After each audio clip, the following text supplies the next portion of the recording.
I'll introduce myself as well. So, Fine, we're ready to start then? what was that, Brian? We're ready to start. Almost, yeah. So, Just, yep. You want to start now, Frank, or not? yep, fine. Hello, Okay. everyone. Hello, everyone. I'm Brian Goodwin. I'm the president of the Shropshire Beekeepers Association. And just to give you some indication of where we are in England, we're about 150 miles north of London and about 30 miles from Birmingham. And I'm actually speaking to you from the Welsh borders. I'm just living in Wales, which is a separate principality. It's a rural county, largely agricultural, but with some centres of industry near the Birmingham area. We have about 350 or more beekeepers in Shropshire, and we are largely hobby beekeepers rather than commercial beekeepers. There are few beekeepers in this country with more than 500 or 600 hives. My task today is to talk to you about the type of hives used in the United Kingdom. And I thought that a little bit of history could be useful for you because we go back a long way in terms of beekeeping, and I'm sure you do too. Beekeeping has been very common in this country for 2,000 or more years. And we have always kept bees in those days in straw baskets, which are called skeps. We call them skeps in this country, and I'm sure you're familiar with that kind of thing in New Jersey. And these were kept largely, not because of the honey, because of the value of beeswax used in candles and for waterproofing clothes and for preserving harness in a largely horse-drawn community. And the honey was used for preparing food and for fermenting alcohol. And in our cities, there were frequent outbreaks of cholera and other plagues in very early years. And it wasn't until very early 1800s that they discovered that, in fact, the source of the cholera was generally the local wells in the towns. And so prior to that, people didn't drink water from wells. They used it for washing and all the other things, but they always drank beer, very, very weak beer, including babies. And so we're an alcoholic nation, and we still are to some extent. And that's a problem for some people, not for beekeepers, of course. The earliest written records of beekeeping in this country go back 1,500 years or more to about the year 680, where there was a monk, the Venerable Bede, B-E-D-E, who lived in Jarrow in Northumberland, which is far further north in this country than us. And he was an educated man, and he had a monastery there, and he wrote books, although virtually no one in the local population could read. And those books were also about beekeeping. And his book about beekeeping is in the National Library in London at the moment, and it's quite interesting. He was a very interesting chap from the point of view of being a teacher or a person who was aware of the reaction of other people. And so instead of writing pages and pages of text, he always illustrated the beginning of each page with a picture. And I think you can see it on your screen at the moment on the left-hand side. And it's a diagram of a skep. And he put it there simply because he realized that if people were reading pages and pages of text, they soon became bored, and their lack of concentration meant that they weren't taking in what they were actually reading. And so he put the picture at the beginning of each page, which we still do, simply to focus attention on what was actually being written about on that page. And that, he reckoned in those days, in fact, achieved a better degree of retention of knowledge. That was quite an interesting thing. So that picture of a skep is a straw basket, and you can see that it's built up in layers or strings of straw, and the entrance is at the bottom.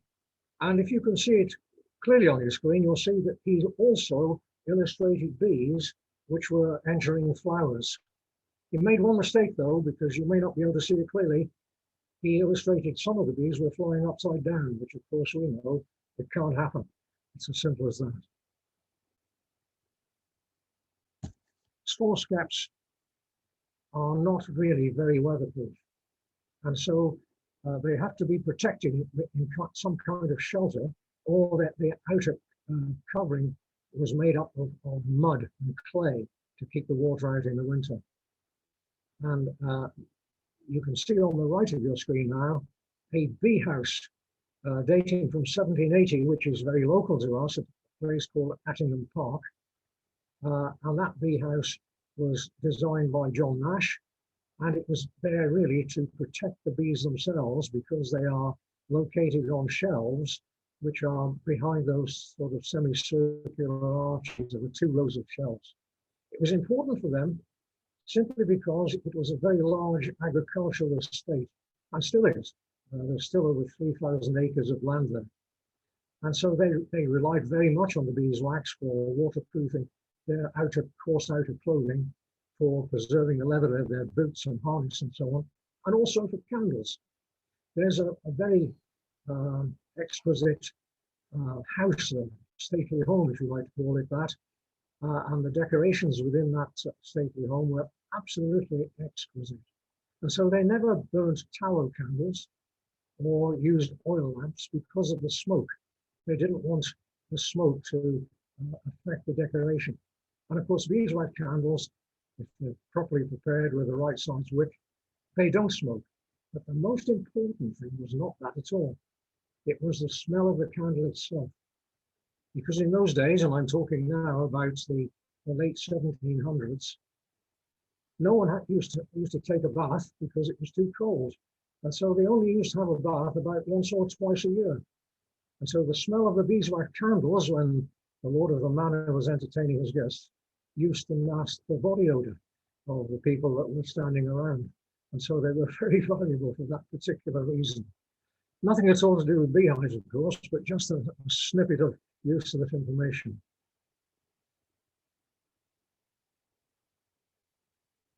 The straw bees, straw hives, and straw skeps were used for many hundreds of years, right up until the end of the 1800s.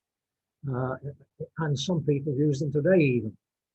I've got bees in the skep, and we have bees in the Attingham Bee House because it's a National Trust place, or public, it's got access to the public, and they actually come and visit it and look at bees in that particular place.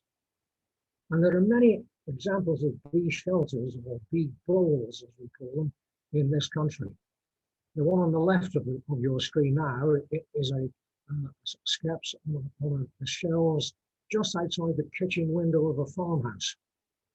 And so they were kept very close to where people were living, and they would in fact be harvesting both honey and beeswax from the shelves, or from the skeps, in the late 1800s and even early in the 1900s.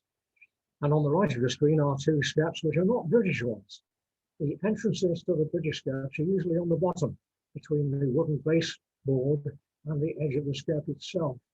And the reason for that was that you could put a small stick or a piece of wood underneath the edge and regulate the amount of bee space or wasp space to keep the wasps out from robbing the skeps.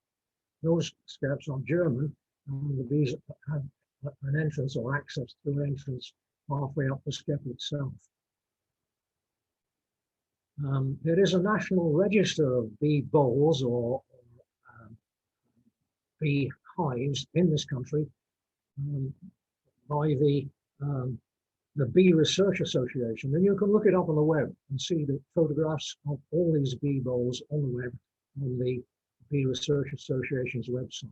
Some of them are very crude. The one on the left of the screen now were just cavities in a stone wall on the edge of a farmyard, and the bees would be tucked into there, particularly in the winter.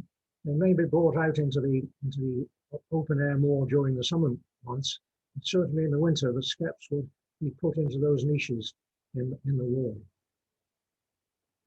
The photograph on the right of your screen is linked to the earlier photograph of the Attingham Bee House. This is the inside of it, looking out, and you can see skeps on those shelves inside that bee house. And as I said earlier, they're still used today.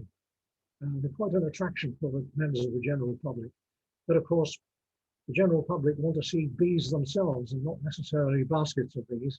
And so we also have observation hives, glass-fronted observation hives, where the bees are allowed to fly freely through plastic tubes, and members of the public can look at the queen, find the queen, of course, look at the brood, the drones, the worker bees, and see the general life of the bees inside that glazed hive.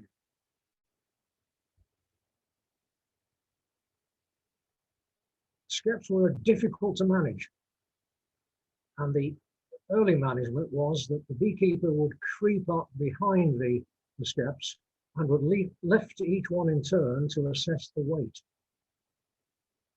And then they would make the decision on which skep they would take the honey from. And of course, they would always select the large skep, the heaviest skep.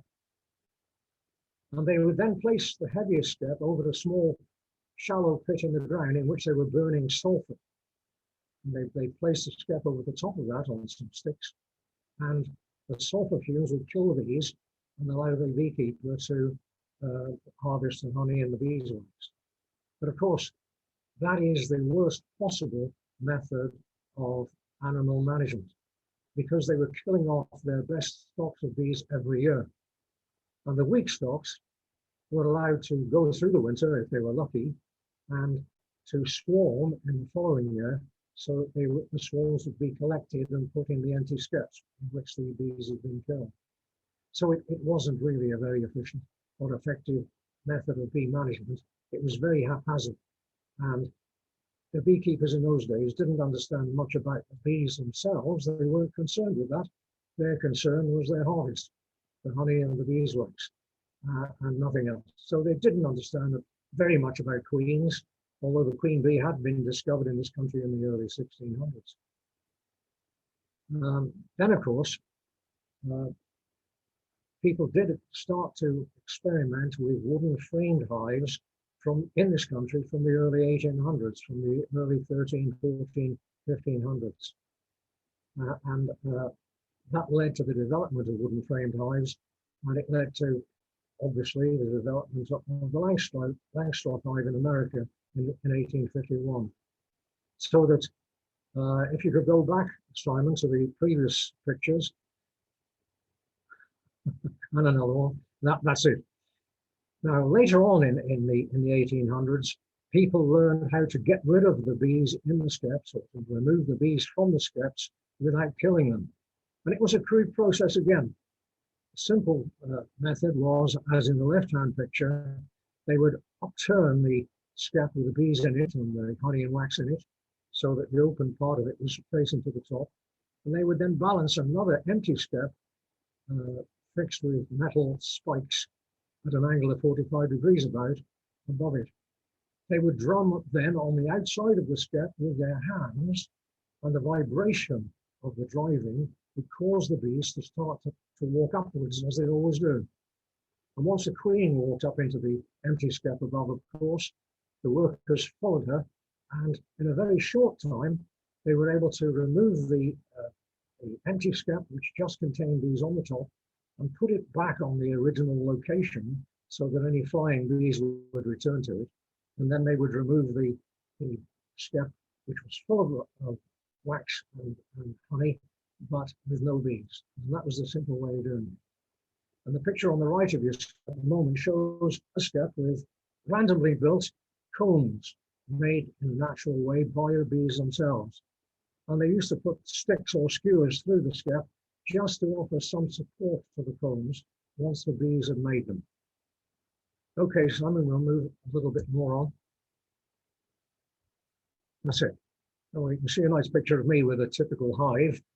And in the late 1800s, many hives had been designed during the 1800s, but of course we haven't discovered the beescape in this country, not properly anyway, until Langstroth discovered it in the 1850s in the United States. And then that idea took on in this country, and people started to make beehives with removable frames and adopt the bee space as well. There was a big move in the late years of the 1800s to design a standard hive, because people were not just making them themselves in their workshops, as they'd done previously, but there was a need for hives to be standardized so that they could obtain spare parts, frames, and that kind of thing easily. And there were several designs, but the one that was adopted chiefly was called the WBC hive, named after the chap that devised it, William Broughton Carr. And you can see a picture on the right-hand side of your screen of some of the WBC hives that I used to keep some years ago. They're quite a nice hive, in fact, as far as the bee is concerned, simply because they're a double-walled hive. They have an outer casing, which is easy to lift off. And if you look again at the left-hand picture, you can see the empty casing there. And inside was placed a rather thinly or lightweight hive itself inside the outer casing. And there was a 2-inch gap between the outer casing and the hive body itself, which is good for insulation and waterproofing purposes. And so that hive was very, very popular in the early 1900s. And it's still used today to some extent. Although you'll find that there are plenty of them in nice decorative gardens, and they're used as a feature in a garden without any bees in them. And generally speaking, they're holding Wellingtons and garden tools and that kind of thing, which is a pity. But nevertheless, that's what they're used for now. The problem with them is you've got a double set of parts to store during the winter months, and so you've got to have plenty of space to keep WBCs. And their current cost is at least double the cost of what we now call the national hive, which is really a copy of the Langstroth, but much smaller. And the reason for that was that when Broughton Carr was designing the WBC hive, he designed it around the frames which were used in the 1880s and 90s and were still in use today. And those frames, as we think today, are too small. And the hives that we use today in this country are generally too small for the type of bee that we're using. So he made a big mistake. Instead of adopting the American Langstroth hive, he designed his hive around a frame which wasn't really suitable for the bees that we were using. He designed this particular hive partly for aesthetic purposes so that it looked good and for obviously for the protection of the bees. You can see a modern WBC on the left-hand side, and they do look very nice. That one's got a copper roof, and we don't all have them like that.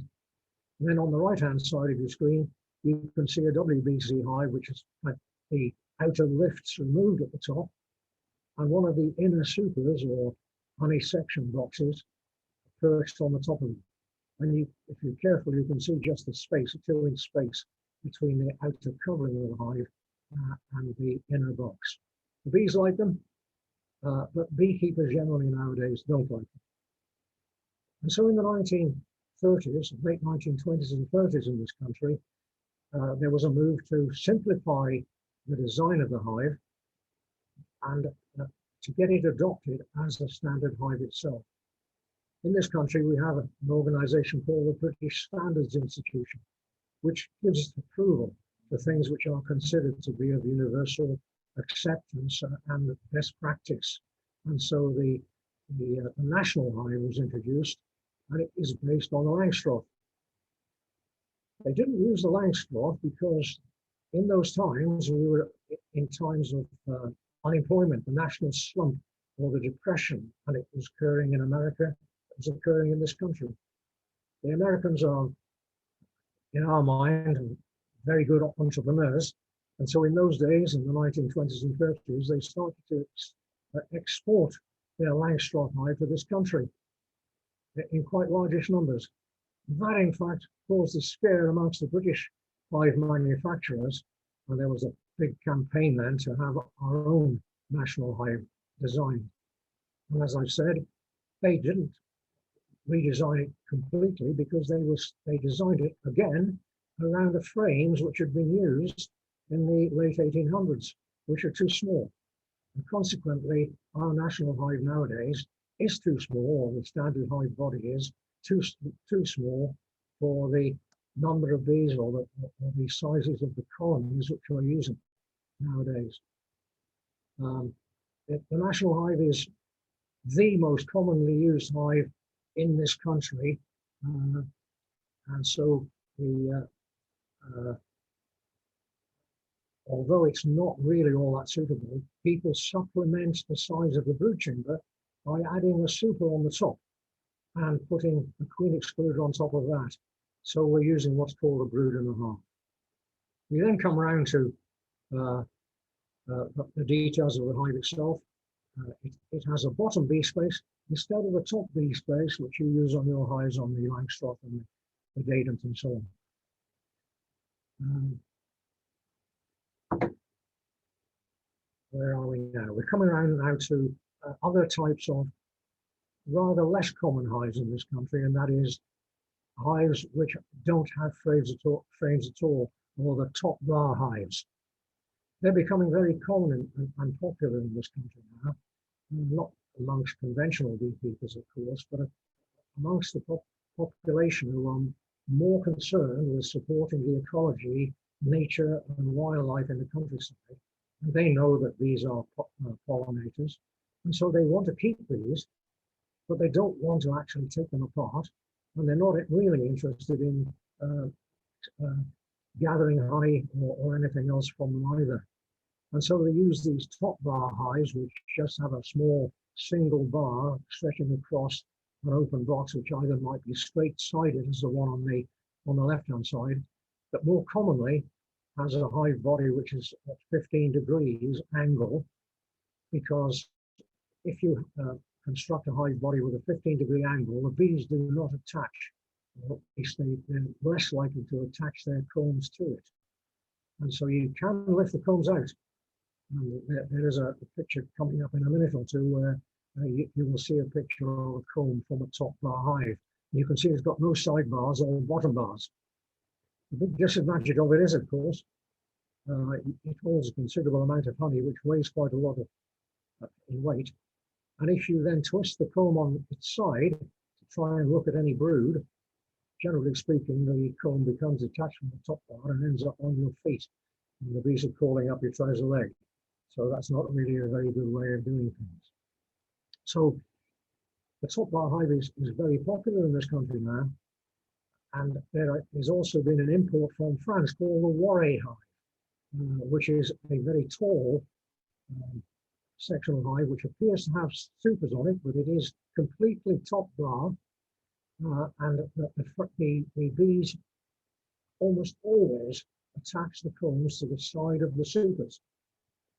That doesn't matter too much because although these pseudo beekeepers don't want to be keeping the bees themselves and looking in the hives, they have a removable panel in the side with a glazed front so that they can look at each level of the hive to see which parts of the hive the bees are occupying. And that's how they get their interest. One big disadvantage to these top bar hives is that you cannot effectively manage swarm control. The simple reason that it's difficult to take the bee combs out and to examine them and to locate queen cells and perhaps to remove queen cells.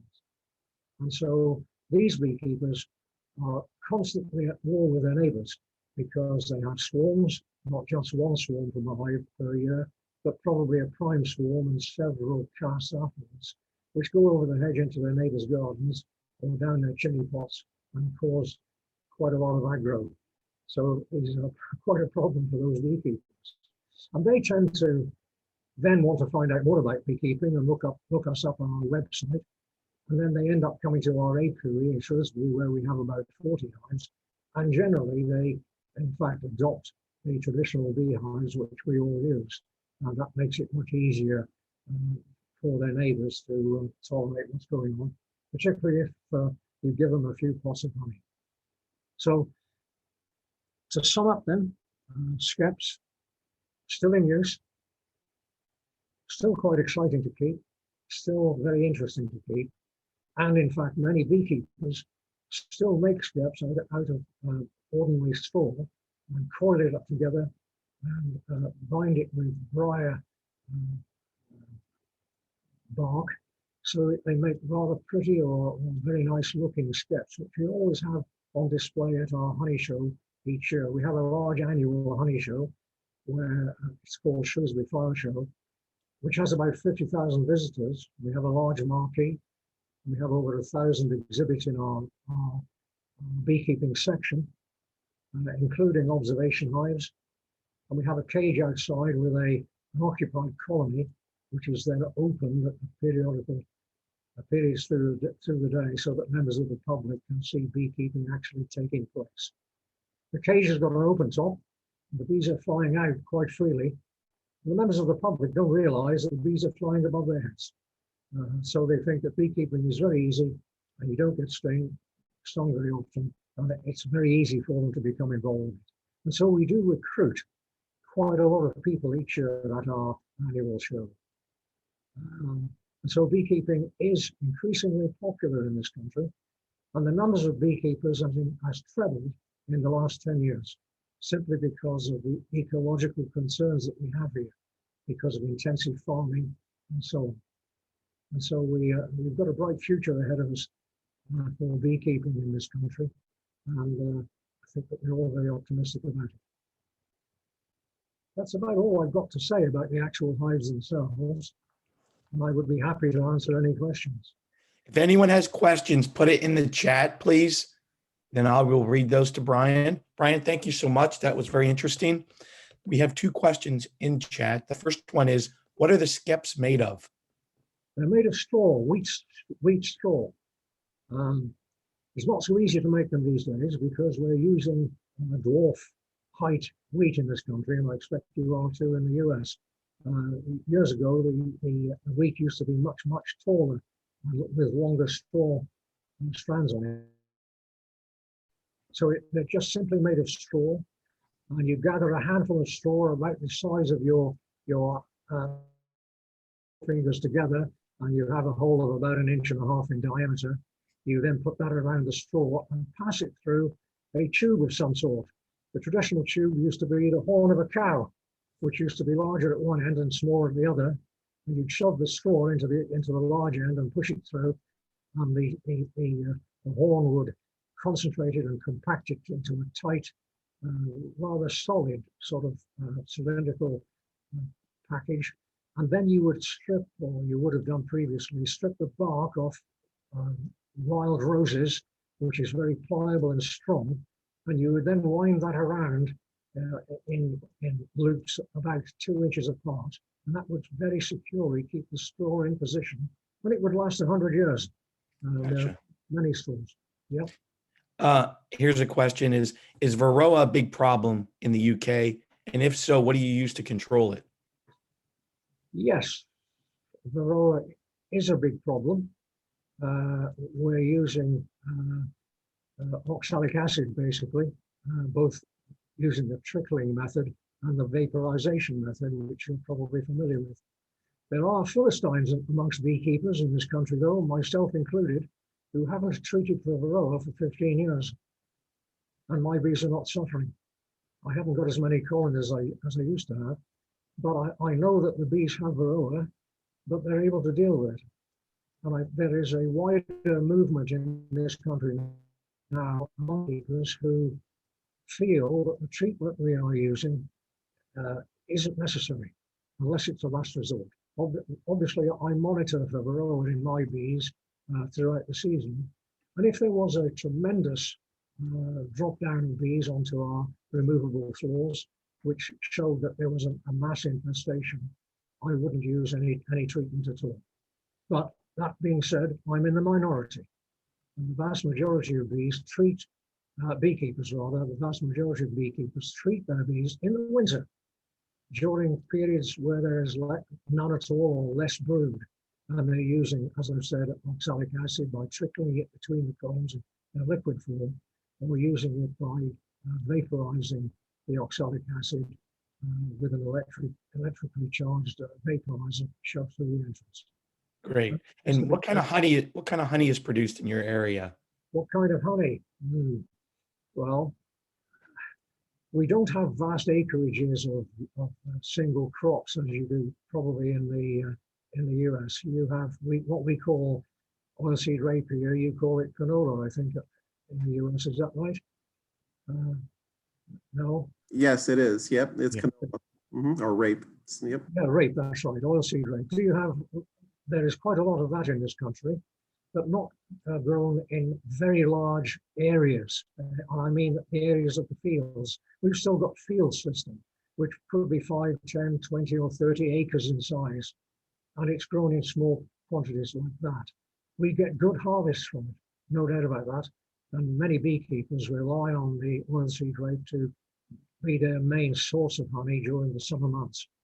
But of course, bees will travel for 3, 4 or more miles away from their actual home, and they will harvest honey from the hedgerows. We have hedges around our fields composed of hawthorn, briar, and that kind of thing. And there is a lot of flowers and wildlife in the hedges around each field. And so our bees will be gathering honey from those as well. And we have lime trees, tilia that is, lime trees growing, horse chestnuts, beech, oak, and other trees, which also provide a source of nectar. And I'm going to talk later on, of course, about heather honey, which is a subject in itself. Yeah. So 2 questions together I'm going to ask. The first is, what are the dates of your nectar flows, like from when to when? And then also, because you talked about rape, that are pesticides on agricultural crops an issue? Yes. Our nectar flows start really at the end of April, although you can get a very good nectar flow in May and June and early July. And when you come to the end of July, generally our plants in this country have finished flowering and they're all set for seed. And so there is little or no honey in August itself, except the heather honey, which I'm going to talk about shortly. And so you can get very large quantities of nectar coming into the hives over a 6 or 8 week period in the summer months. And we rely on that for the bulk of our honey.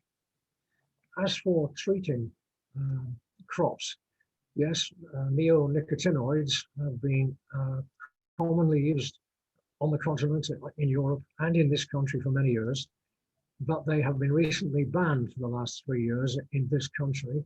And so farmers are not allowed to use neonicotinoids, which do the most damage to crops in this, because of the systemic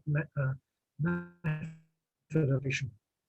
Being systemic, it means the neonicotinoid is put in the seed itself. When a seed germinates in the ground, the neonicotinoid is not on the outside of the plant, it's already on the inside.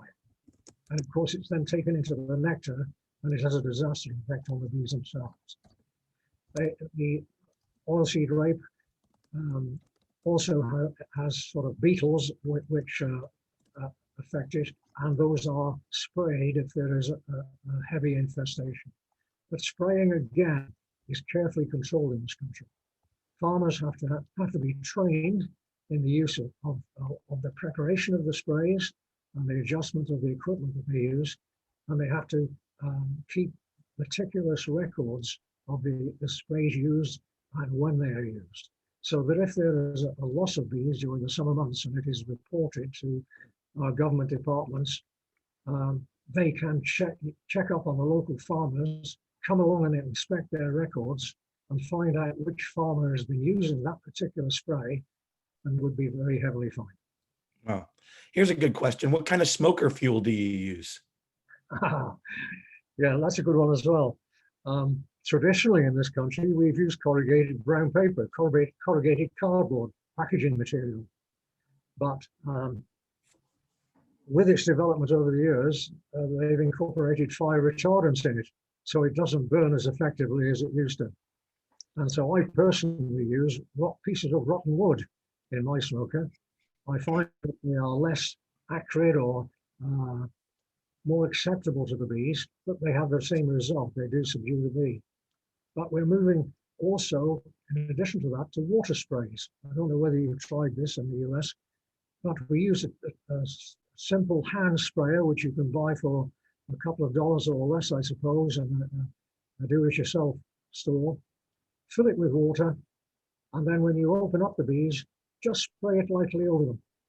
And of course, the moisture will start to block their breathing tubes or spiracles along their sides, and they're more intent on cleaning each other's spiracles or breathing tubes out than attacking us.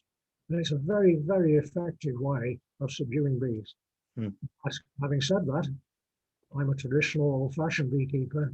I always like the smoker because I've come across situations where no amount of smoke or water will subdue bees if they really mean to get you.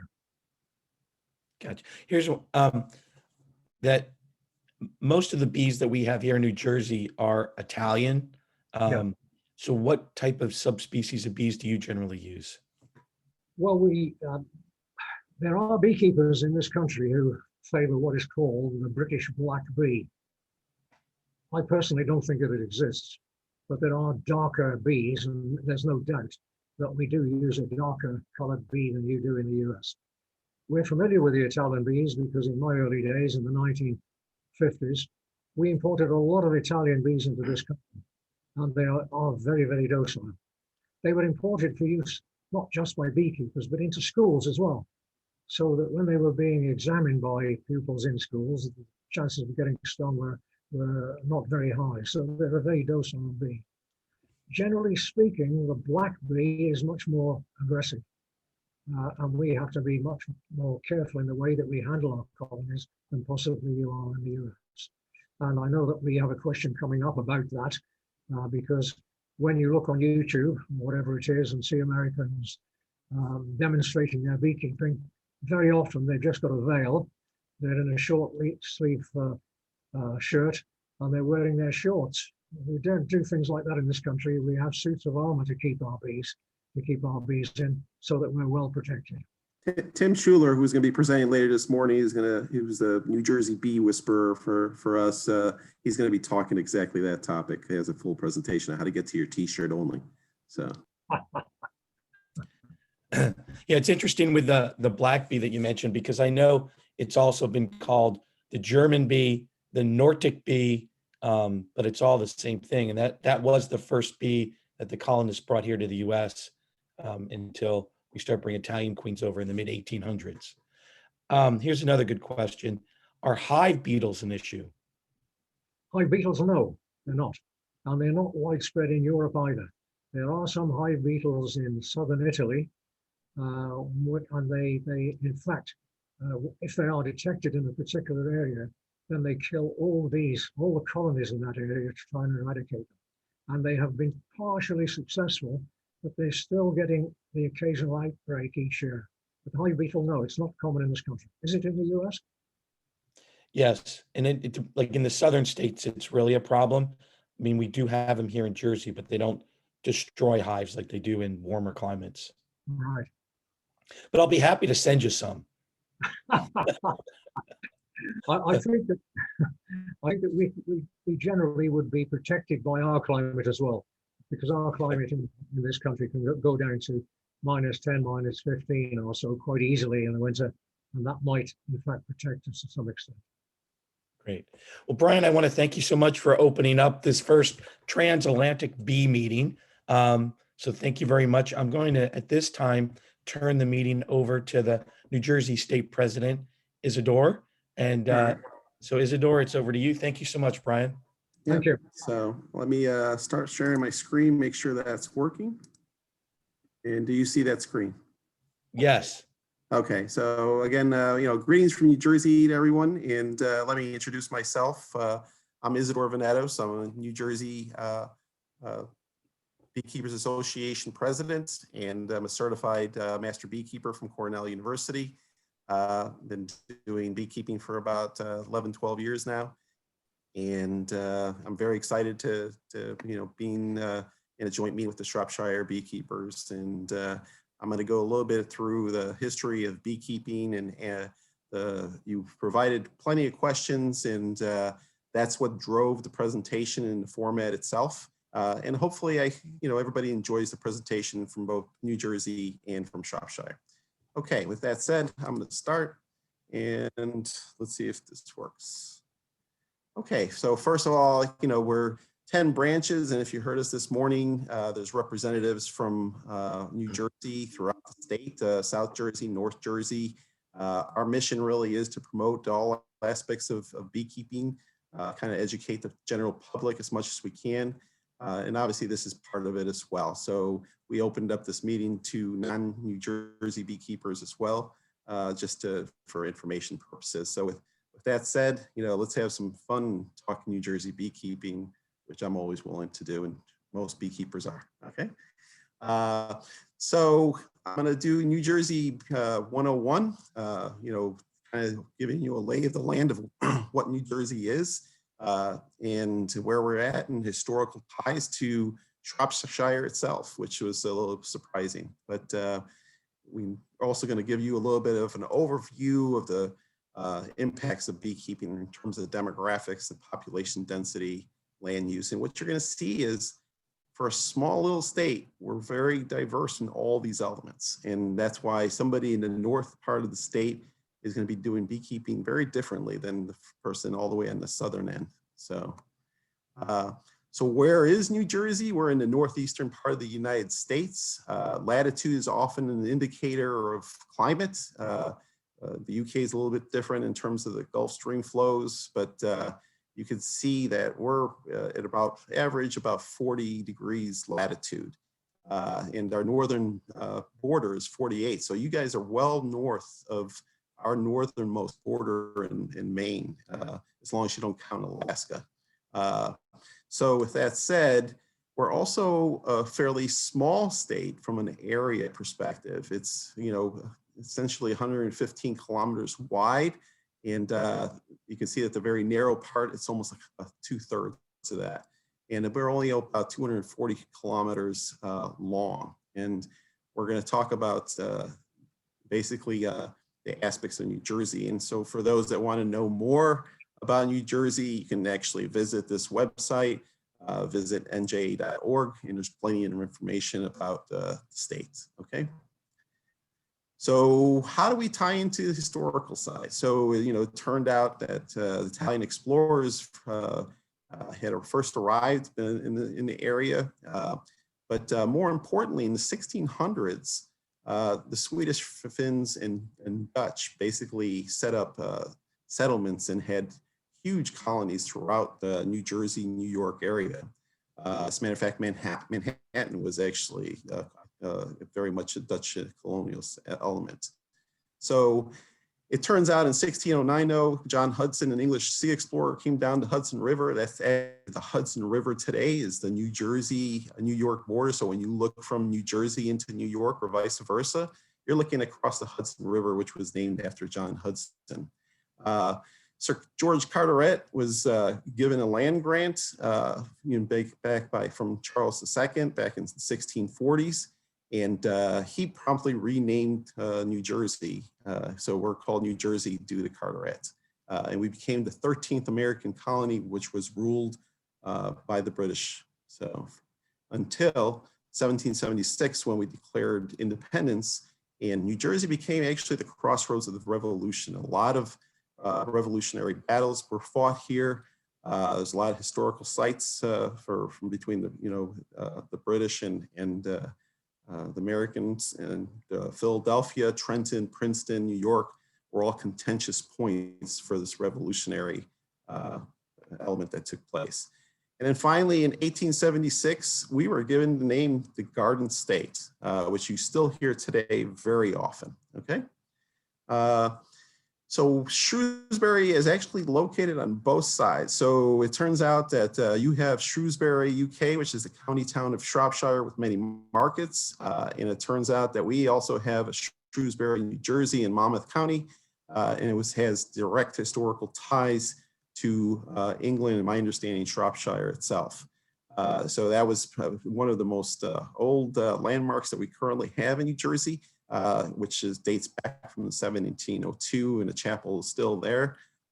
And there's still a lot of old buildings in that township in itself. Okay.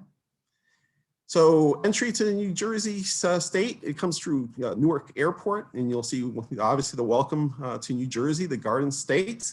And then you'll look at around and you'll say, well, how the heck is this the Garden State? You're looking at refineries and heavy industrialization. And you'll see, New York City across the way. So what you see is essentially the entry is not so much of a garden state, but a very metropolitan industrial area. So that brings us sort of the beginning of our beekeeping discussion. If you look at the red, these are very high density populations. You have New York City to the right of Newark, which is our largest city in New Jersey in the Northeast. And all those red areas are very, very populated. And we also have Philadelphia, which is another major city, which actually is very relevant to the story of beekeeping.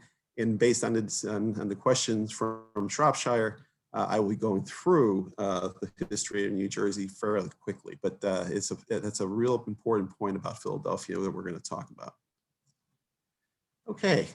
So from beekeeping, land use is very, very important. Again, red is very much developed, but as you can see, there's a lot of green, which is forest, agricultural, which is yellow, and there's blue, which is wetlands. So you can see already that we are very diverse from a very urbanized area to a very rural area. We also have, in beekeeping though, in urban areas, so that we don't exclude urban areas from beekeeping itself.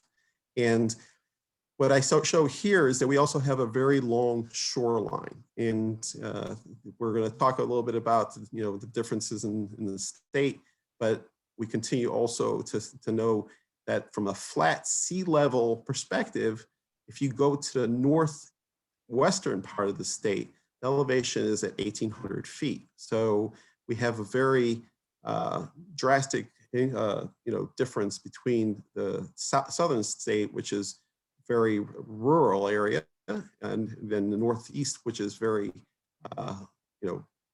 populated from an urban perspective, and then you continue into the Northwest, and it has rural areas that are kind of high in elevation.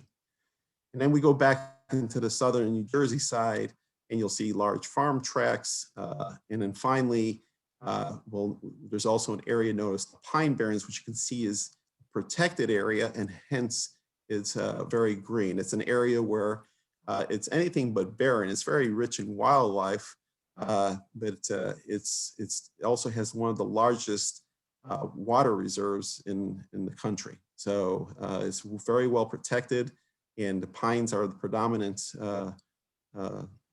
trait when you go through the Pine Barrens, and hence its name, Pine Barrens.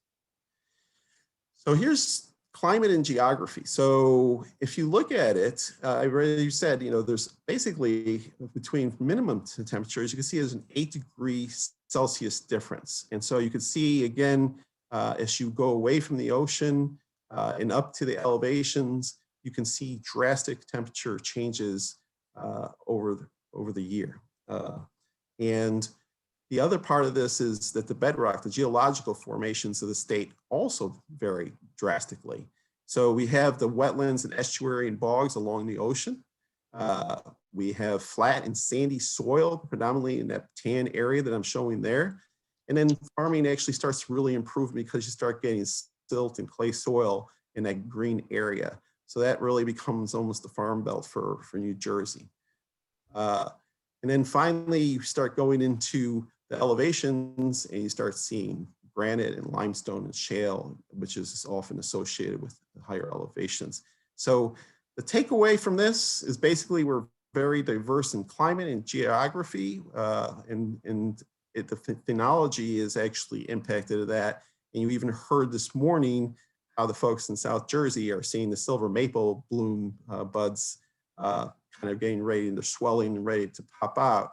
So they're talking about that Cape May area down in the south here, versus I'm located in Monmouth County, and there's nothing but snow, and nothing's close to blooming right now, other than the fact that I'm waiting for mid-March to bring me some tree blossoms. And I did see that snowdrops, which are a plant, and skunk cabbage are blooming currently. So as soon as the bees can fly, I'm sure they'll start bringing in those sources for nectar and pollen. All right. So again, from a beekeeper's perspective, that impacts our honey harvest. So it impacts, what type of blooms you have, what type of bloom timing, And finally, it also, you only see that the swarming starts in the southern part of the state, while the northern part still hasn't experienced it. So you almost see the transition of swarming as it goes up from south to north. So going now into the specific questions of Shropshire, from Shropshire, is a history of beekeeping, okay? Now this is going to be a really fast version of it, but I tried to pack it in as well as I could. So it starts out with Lorenzo Langstroth, which you obviously know from the Langstroth hive that was mentioned in Brian's presentation. What he found in 1851 is bee space. So what is bee space and what does it provide for us? So if you look at bee space, what it says is if it's more quarter inch but less than 3/8, the bees will not build comb in that space. That fact alone, the fact that he figured that out, allowed us to have these removable frames. Unlike the skep that Brian was showing, these skeps were now transitioning to these movable frames, and it allows us to inspect the bees for disease, allows us to manipulate the bees to try to control swarming. So there's a lot of advantages to being able to have these movable frames. Also in New Jersey, and Tim can speak to this later, I believe skeps are illegal because you have to, by our regulations, be able to inspect the bees and have removable frames. So boom, there was a big, discovery in 1851. So every beekeeper should remember 1851. It basically set a bunch of entrepreneurs, inventors, and scientific study and ag colleges and commercial visionaries all looking at what? Beekeeping. It started a new industry, essentially, being able to have those removable frames. It was a big thing to do. And so what we see is in the early days of exploration, there was diversionary beekeeping. You'll see that the early beekeepers were essentially religious leaders, physicians, and innovators. But the religious leaders and the physicians had time, which was critical. Obviously, if you're working in a factory trying to support your family, you didn't have a lot of time to play with the bees. So this diversionary beekeeping was very important. So modern beekeeping management in New Jersey and other parts evolved through 4 stages that I'm going to go through right now. So first part was obviously in 1851 was exploration, trying to figure out what is this bee space going to allow us to do. We have these small farms and non-migratory hives, and now it's kind of exciting to figure out where can we go from there. And so that entered the golden age. Again, these religious leaders and physicians and innovators really through the early part of the 20th century, we're experiencing this new understanding and trying to be as innovative as they can in beekeeping. So they were leading themselves towards an early version of commercialization with large-scale crops. So if you read a lot of the early 1900 books, you'll see them talking about clover and alfalfa. And having large farms and gathering honey from them. So that was the early commercialization part. They really weren't talking about migratory aspects yet, all right, which is interesting. But the commercial era finally led into a full commercialization in the United States, where it was no longer just non-migratory hives, and it was no longer small farms. It was large scale crops, migratory hives, often in a monolithic or monocultural area, where, for example, every year for the almond crop, a lot of beekeepers, the commercial beekeepers, bring their hives to the almonds in California in order to get them pollinated. So this is where the commercialization went. And then we finally have the 4th phase, which is a darker phase, where we introduced the mite, which you can see on the back of the bee. And that has brought a lot of issues for the commercial beekeepers as well as the backyard beekeepers in trying to control disease and vectors of disease, which these mites tend to spread fairly rapidly. And sometimes I feel that we're almost no longer purely, beekeepers, we're mite managers. So that's a little frustrating element, which again, they started in 1987 with the mites here. Okay, so new beekeeping terms. So when you think about this, I want to give you a feel of, okay, now with these new technologies are coming in, it's going to bring a new vocabulary. So as Brian showed us, they had comb honey, but they didn't have various elements that were required. So the bee space basically forced the concept of foundation or wax foundation. That's the foundation that is put into the frames, and then the bees draw out the comb. And you had, in 1857, you had the foundation roller actually come out, where you actually take wax and you press it through that roller, and you come out with wax foundation, which was later used to be put into those frames. Okay. So new beekeeping terms also were honey extraction or extracted honey, and honey extractor, which is on the left. It basically you put the honey into this tub, you spin it, and you extract the honey. And that was done in 1870 in the United States. There were earlier inventions in Europe that did a similar function, but it wasn't until the 1870s really that we actually in the United States had a commercially viable honey extractor. So in comb honey, I put comb honey here as a new term because it was no longer just about skeps and cutting out comb honey from the skeps. It was now, how do I produce comb honey in my removable hives? And I'm going to talk about the pinnacles of the New Jersey or beekeeping in the United States. All these terms were basically new terms, in terms of the beekeeper in the 1850s. In smoker itself, we discussed the importance of that, and we're going to talk a little bit about that. So we realized that Lorenzo Langstroth was key to bee space in inventing essentially modern beekeeping. So that happened in 1853. He published The Hive and the Honeybee, and I'm going to talk about the Beekeepers Library in a little bit.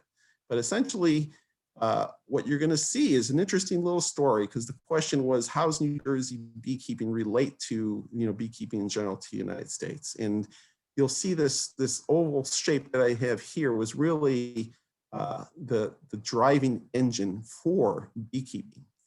It essentially drove the innovation that was required and the entrepreneurship that was required to make this industry. So Johannes Marion, we talked about the comb roller already and what foundation is, 1857. And there was a new individual that was now transitioning his hives from the 1840s, where he used large comb honey from skeps, and he now is transitioning quickly to this new way of beekeeping. So this new beekeeping and the mysteries of beekeeping explained, he published the same year that Langstroth did his book, and that became essentially a Bible that was published well into the 1900s in the United States. In order to make this happen, though, you really need entrepreneurs. So you had these inventors, you had these, prophets or these folks kind of promoting beekeeping. Charles Stedon out of Illinois was from France, and he was an inventor, but more importantly, he became a large publisher and supplier. He invented the publication of American Bee Journal back in 1861, and that became a major source of information for this industry. So you could see how quickly from 1851, 10 years later, you have a supplier and publisher for this new industry, which is quite remarkable. Later on, he was joined by Amos Ivis Root and the Root Company, and he wrote the ABCs in bee culture, and that also became another mainstay for information. But he also wrote the Gleanings in Bee Culture of Bee Culture for Americans, and those two documents from magazine perspectives were very important. They're still today, and I'll talk about that. So finally, you had Charles C. Miller, who wrote, in the 1900s, he wrote 1,000 questions or answers to beekeeping questions in his 50 years of beekeeping. And so he also became the driver for comb honey production, but more importantly, he became the honest broker in these magazines or these journals telling people what was working and what was not. He was a very trusted source. He was trusted by Dadant and by Root and Langstroth as well. So these were really the early pinnacles of American beekeeping. Charles Dadant also formed a strong relationship with Langstroth, and he actually started publishing revisions to the Hive and the Honeybee. And you'll see today the Hive and the Honeybee is actually still available from Dadant Corporation, and that relationship never faded. So I'm just going to do one more chart like this, and then we go through it. I mentioned the extractor and Peabody out of Massachusetts was basically, responsible for transitioning that from Europe.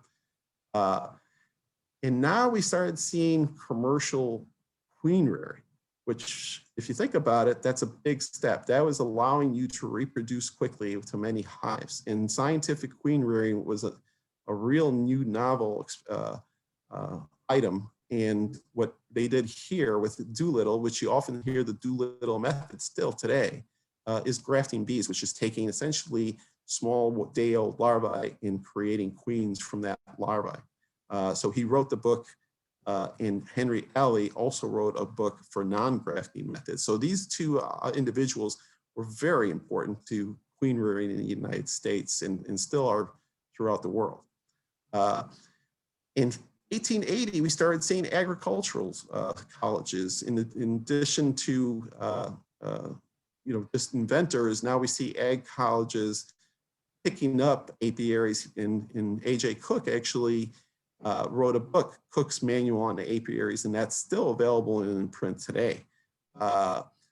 And as we go through, we also start seeing first scale, large scale, successful migratory beekeeper in Florida, out of all places, where Oscar Ogden Poppleton was putting beehives on boats and going with the honey flow or nectar flow in Florida. So he's credited with the first migratory beekeeping. And finally, Charles's son, Camille Dadant, essentially became the largest supplier of World Comb Foundation by 1890. And he established the Dadant Hive, which I believe is also related to the national hive that you use today in the UK. And that was including some of Quinby's modifications. So, and then finally we have Pellet, who's an author and editor for the magazines. Cornell University in the early part of the 20th century. Anna Comstock became a leader in the nature study movement. So the Backyard Beekeepers, she wrote a simplified version for beekeepers to really be able to keep bees. So that was kind of her credit. And finally, for creamed honey, for those of you that love creamed honey, Elton Dice, which is a Dice Cornell lab, which is a beekeeping lab, which still exists today. He's the one that invented how to make large scales of creamed honey. So you see this innovation corridor amongst the Midwest and the Northeast, and Quinby founded the Northeastern Beekeepers Association, but the demand for queens and packages increased. And so that kind of drove queen rearing operations away from the North into the South, which is what is still done today. A lot of our queens come from the South in Florida, Georgia, and other states. So, but later we also started bringing in queens from California, and even internationally, we started bringing in bees from Australia and New Zealand for queen packages. So if you were the happening beekeeper in the 1850s, you would have Langstroth's Hive and the Honeybee, you'd have Quinby's books, you'd have these two magazines, and that were based on data and AI. So you're really happening back then. But later in the 1800s, you would have then included the ABCs of bee culture and these queen rearing books that we mentioned earlier. What's interesting is that, like I said, these magazines and these publications are still relevant and still being updated by the Dadant and others. So, and they still keep their roots to Dadant and AI root. And the same thing with these books, that it also is being updated, and you still can get all these books, online. So if you want more on American beekeeping, these are some of the references that I would use, okay? All right, now for questions on feral bees and New Jersey bees. So what's interesting about honeybee races, and we kind of mentioned Italians this morning, for those of you who aren't really big into beekeeping, you're probably kind of chuckling, well, what do you mean by Italian bees, right? Turns out that we have 30 subspecies. There are geographic variants for the honeybee, for the European honeybee. And so as you go through it, each one of these bees looks a little different, and they have different traits. So you often hear Africanized bees or African bees, and nobody wants African bees. Well, why? Let's go through some of the traits. They're common to combs, but they're very defensive in terms of their behavior. So they'll sting you up. And obviously a beekeeper doesn't want that. They don't collect honey. They have very little honey. And they don't winter very well, which is fortunate for us northern beekeepers in the United States. So just looking at these three traits, you could see which bees you probably would like and which ones you would not want. So the ones for defensive behavior are obviously desirable. And it turns out once you start going through the beekeeping world in the United States, the Carniolan and Italians became the most favored bees because they produce a lot of honey and they were not defensive. So with that said, I'm going to go back now to the 1600s real quick to say the original bee, though, that came to the United States was the northern black bee, as you see on the left. On the right is the typical Italian queen. You can see the distinct differences. In the mid-1800s, like I mentioned, it started transitioning away from this black bee to this Italian and other breeds, races. So Carniolan, Caucasian, Buckfast. We also had, and I'm not going to go into detail, an inbred hybrid program that actually occurred back in the 1960s and 1980s. And so you'd hear Midnight and Starline breeds that were being promoted for productivity and temperament. But now we're starting to see something interesting. In the 2000s with mites, mite control and breeding bees for mite control started becoming a big plus. So Russians and ankle biters, which are specifically bees that are, bred in order to control the mites, are a big issue now. So we also want to point out that in 1922, we stopped importing bees from the UK specifically because of Isle white disease that you're familiar with. And in the 1950s, we had Africanized hybrid bees. And it's really not an issue for us, but you do get hot hives occasionally, and good beekeepers will actively manage the temperament to favor docile bees. But again, sometimes you get surprised in the spring and you have a hive that's a little bit hotter than normal. So feral bees, going back to the question, do they exist? Yes, in some parts of the northeastern states. And I'm going to give you an update on New Jersey in a second. So feral bees are essentially genetically adapted to their location over time. Tom Seeley has written two excellent books. Tom Seeley, for those of you who aren't familiar, is out of Cornell University. And I would recommend these books and they're easy reading. And his focus was the New York Arnett Forest. So these studies are focused on the Arnett Forest near Cornell University. So the question then became, well, what about New Jersey bees, right?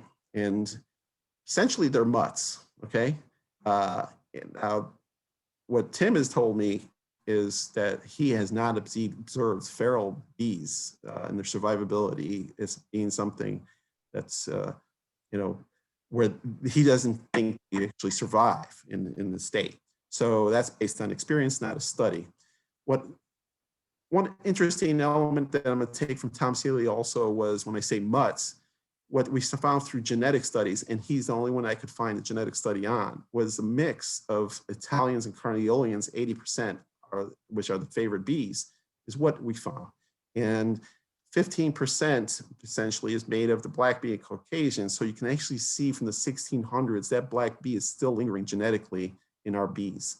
But more importantly, the 1% is only in the Africanized bee traits. So, and finally, in the southern states, it actually goes up to about 10. So it's in the southern part of the United States, Africanized bees are more of an issue. Okay. Local bees versus imports, there were questions about that. So where there is a favored movement towards having local bees, why? Because first of all, it allows you to have early, production of bees. Second of all, they're genetically adapted to the local area, and the survival traits are better. They're more adapted to your winters and phenology around your area. So, and there was a book that I just skipped over. That's a little hard to get, Practical Queen Production in New York, but this is still a very interesting book that I have. So uniqueness and importance of New Jersey beekeeping, again, very high variance in demographics and geography, climatology, and phenology. And there's a strong need for pollination. There's essentially a $7 million beekeeping industry in New Jersey. And we have a full-time state apiarist, which isn't true in many states anymore. So what do we pollinate? So first of all, we want to tout our blueberry community as being the blueberry capital of the world. And they also have a lot of bogs in the southern part of the state where they produce cranberries. In addition to that, we produce, pollinate apples and squash and melons and pumpkins, which are traditional elements. So our nectar sources, our nectar flow, at least for central New Jersey, I'm going to speak central New Jersey, really starts beginning of May and goes essentially to the beginning of July, really ends almost at the end of June. And these are many of the top sources of nectar flow for us. Maple is often too early and too cold, but the bees will be able to work it if they get a day here or there. My top crop, I think, comes from black locust. And there's also a lot of tulip trees and linden trees. And there's an invasive element in the August timeframe for Japanese knotweed that also comes out. So this is hopefully giving Shropshire kind of an indication of what our honey flow looks like. And finally, about colony collapse disorder. And a lot of this material is from Dr. Dennis Van Engelsdorf, who's from the University of Maryland. And actually came sources, the Cornell Master Beekeeping course. So what you found in 2006 is that colonies were suddenly collapsing. Few adults and no bees, kind of just abandoned it. The hive apparently, there were sufficient food stores. Other bees weren't robbing them, which is amazing to me, right? So, and something was up, obviously. And Varroa and Nosema were often below the treatment threshold. So predominantly it happened in migratory beekeeping, but it was actually impacting backyard beekeeping as well. So operations of all sizes were affected. So 2006 to 2007 was the main period of when this actually was occurring. If you were impacted, you were one of about 25% of the beekeepers in the United States that were losing or being impacted. And now this is the scary part. If you were impacted, you were losing between 30 to 90%. You were almost being wiped out. And so obviously that's not a sustainable beekeeping industry if you're losing 90% of your hives, but the average was about 45, but even that from a commercial side is very hard to sustain. So CCD was continuously reported from 2006 until about 2010. The mite control was often associated with the losses, is what they came up with, but there was no single causal factor. So nobody really knew. They were getting weird, correlations saying, cell phone towers are causing it or pesticides were causing it, but nobody really has proven exactly what caused it. We just know that it occurred. Today, CCD is not prevalent and only a few unconfirmed cases have been reported in the past few years. So thank you for your time. If anybody has any questions, feel free to email me at njbeeline@hotmail.com. I'd be happy to answer your questions. And stay tuned because Tim is one of our better speakers, and he is the New Jersey beekeeping whisperer, and he is going to tell you how to do beekeeping in a t-shirt. So you can't miss that part. Let's keep going here. So I'll take questions if there's any from the floor right now. Yeah, I'll just put your questions in the chat and I'll read them to Izzy. And Izzy, I just want to say that that was a fascinating presentation. I think even those in New Jersey learned a bunch. So thank you for putting that together. Oh, thank you. So the Simon had a few questions. He said, how come all the beekeeping inventions came from the top right of the US? That's a great question. So if you really look at it, there's so much more really to discuss. If you look at Ohio, that was really an industrial engine for the United States at the period of time, and so was Massachusetts.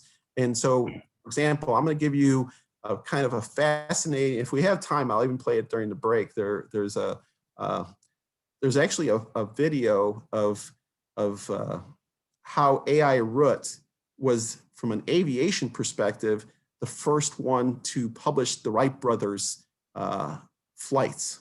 And he realized how important that was from a patent perspective. And so Ohio was, if you go there, was really the innovative center of the United States at the time. So the fact that we have this industry-driven engine inventing beekeeping elements, and also New York, where it had huge elements of crop farms, it's no surprise that northeastern element, along with Illinois, were driving the beekeeping industry in this part of the 1800s. So next question was, in the UK, we have an established series of exams leading to the master beekeeper qualification. Do you have something similar in the US? So unfortunately, it's not national. There is, the Cornell beekeeping master beekeeping curriculum. There's also the EAS, the Eastern Apiary Society, also has a master beekeeping. Several states have their own master beekeeping curriculums. There is no national curriculum or standard for the master beekeepers in the United States. And then Ray had said, would you please send me your top 10 book list? But is there any other questions that are specific about the presentation that Izzy just gave? Okay. And so if you want more, that's not me talking. We'll invite everybody this Tuesday to hear about swarming, which is such a critical part. Dr. Jamie Ellis from the University of Florida is going to be presenting. And so you're more than welcome to see that. And Frank, I think, is excited about this, the fact that we're going to have apparel coming soon. We're going to be opening a store with the various shirts. So if you're really proud to be a New Jersey beekeeper, you can start looking really classy in these outfits. yeah, so just keep an eye on your email, because we'll be going out about how to order the shirts, but we're going to have a whole selection of polos, denim shirts, t-shirts, tote bags, hats, you name it. We're going to have it with so we can show our New Jersey beekeeper pride. Yep. Okay. And with that said, thank you. And I think we're going to take a 5-minute break. So Frank, you want to tell us what to come back, or? Well, how about we'll just say that we're going to take a few minutes. We'll be at 10:25 is we'll pick up with Brian's next presentation. But if anybody wants to put any questions in the chat, feel free. Otherwise, if you want to just stand up and stretch, take a bio break, whatever. But the presentations will start at 10:25. Oops. Frank, who's up next? Brian is up next, I believe, with Heather honey harvesting, and then Tim, then you're up. Okay, thanks. Sorry about this, guys. What are you sorry about, Izzy? He's muted, Frank. Oh.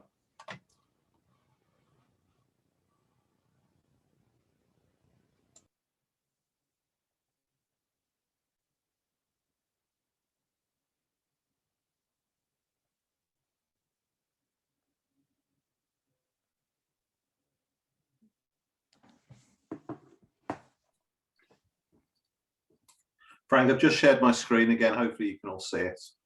Yes, we can see it. Thank you, Simon. Great stuff.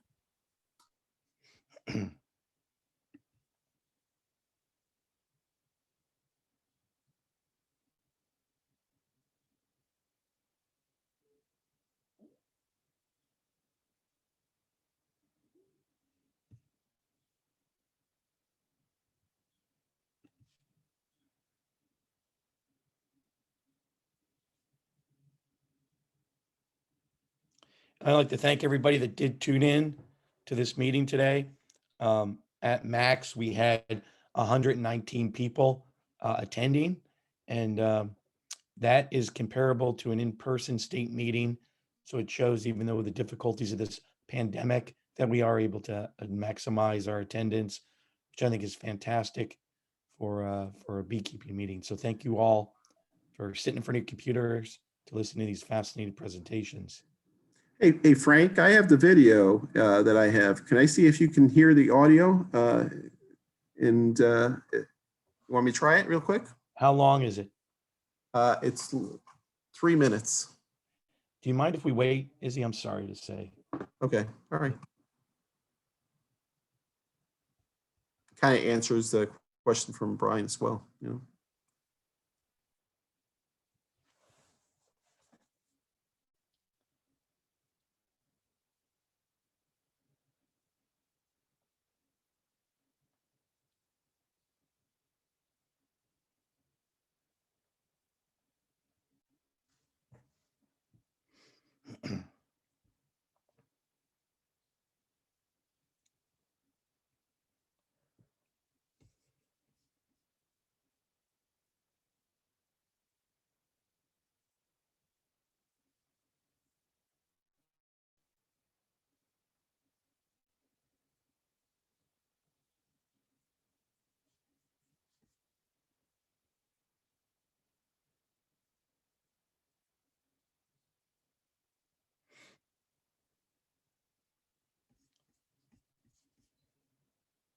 Okay, everybody, just if you can hear me, get ready. We're going to pick up here in a minute.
Brian, how you doing?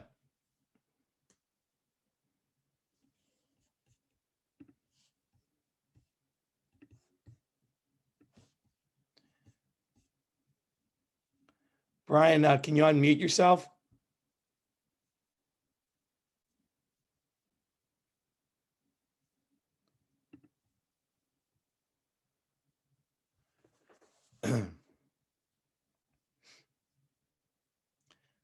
Brian, go ahead and unmute yourself and then we'll get started. That should be okay. Is that right? Yes, you're good now. Thank you. That's good. All right, Yeah. everybody, we're going to pick back up with Brian's second presentation.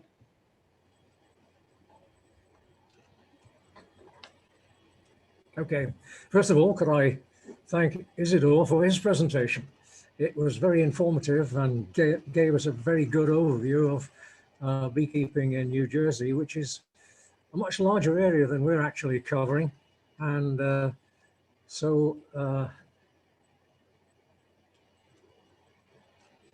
we are beekeeping on a much smaller scale than you are in the US. There is very little, if any, pollination work for beekeepers in our county. There is in the south of England, in Kent and places like that, but not in this area so much. So we are, as I said earlier, more hobby beekeepers rather than in it for a commercial perspective. I'm going to talk to you now about heather honey and the harvesting of it. Heather honey is, or could be likened to Manuka, the honey that's sold from New Zealand at a very inflated price and is of quite. They say in this country that there is more Manuka honey sold in this country than is actually produced in New Zealand. And so there must be some question mark there somewhere. Nevertheless, Heather honey is a unique type of honey which is prized by our potential customers who are willing to pay quite a high price for it.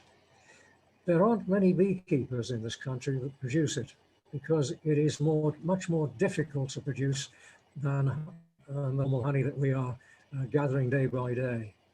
It's obtained from a group of plants which you might call heaths in the US, and I'll go into that in a little more detail later. But they are usually grown at about 500 feet or more in height.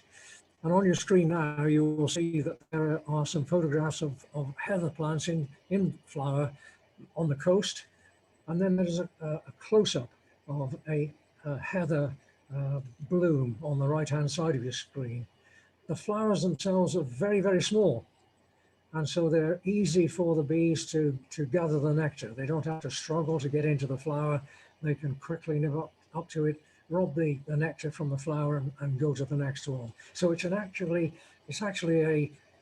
from the point of view of the bee, an easy flower to gather nectar from. But it grows at a much higher altitude. And of course, because of the climate in this country, the days are shorter, so that in good summer weather in this country, the bees can get up at 7 o'clock in the morning and they can work all day and they're still working at 8 o'clock at night. But once you start to get up in the higher altitudes, particularly in the heather, then the days are much shorter, starting at about 11 o'clock in the morning and finishing at about 3 in the afternoon. The big problem for that is that the bees know that they've got a shorter period of time to gather their honey in, and so their tempers are rather short. And so we leave the bees well alone once they're on the heather, because otherwise you're going to get a good pasting from these rather attractive black bees that we use here. Now, our main honey period, as I said earlier on, is really from late April or beginning of May until late July or early August. And so the heather honey is used for a continuation crop for some beekeepers in this country, because it doesn't flower until about the second or third week in August, and it goes on in flower until perhaps middle September. And so that's the time when beekeepers would be moving their hives up onto the heather moors to gather the nectar from the heather. Heather is widely distributed throughout the UK, and that the next slide tries to illustrate that. I'm not sure you can actually see the coastal outline of our country there. And the red indications are the places where we would get good covering of heather. It's not quite as prolific or widespread as it shows there, but it does indicate that it's widespread throughout the country, except for southeastern England. So it's quite a good place.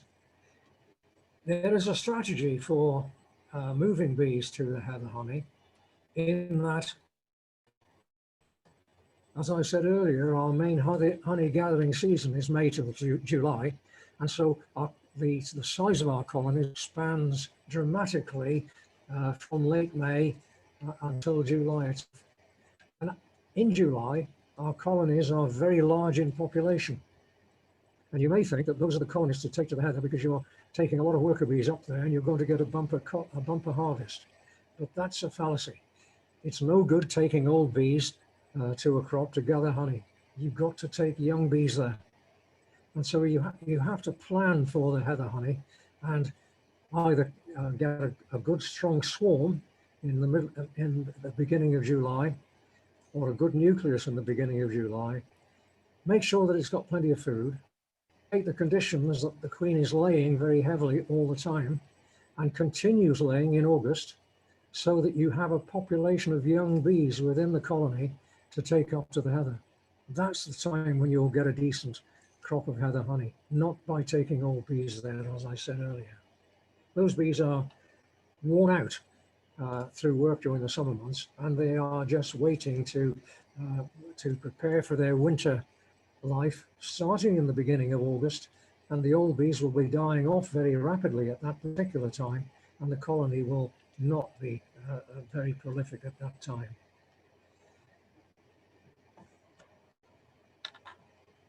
heather honey is a strange material. It cannot be extracted by the usual methods. And I've included a description of it there on the right-hand side of the screen, which you may not be able to read very easily, but you can probably download it. But I will go through it very carefully so that you have some idea of what it's all about. This is an extract from an old beekeeping book produced by William Herod in 1912, although there were previous editions of it. And he describes the heather honey press, because the honey that you extract normally would be extracted in a centrifugal extractor and spun out. But if you put heather honey, or the combs with heather honey in them in a centrifugal extractor, the honey stays where it is. It doesn't move at all. You can't extract it in a centrifugal extractor. We claim that heather honey is one of the finest honey produced.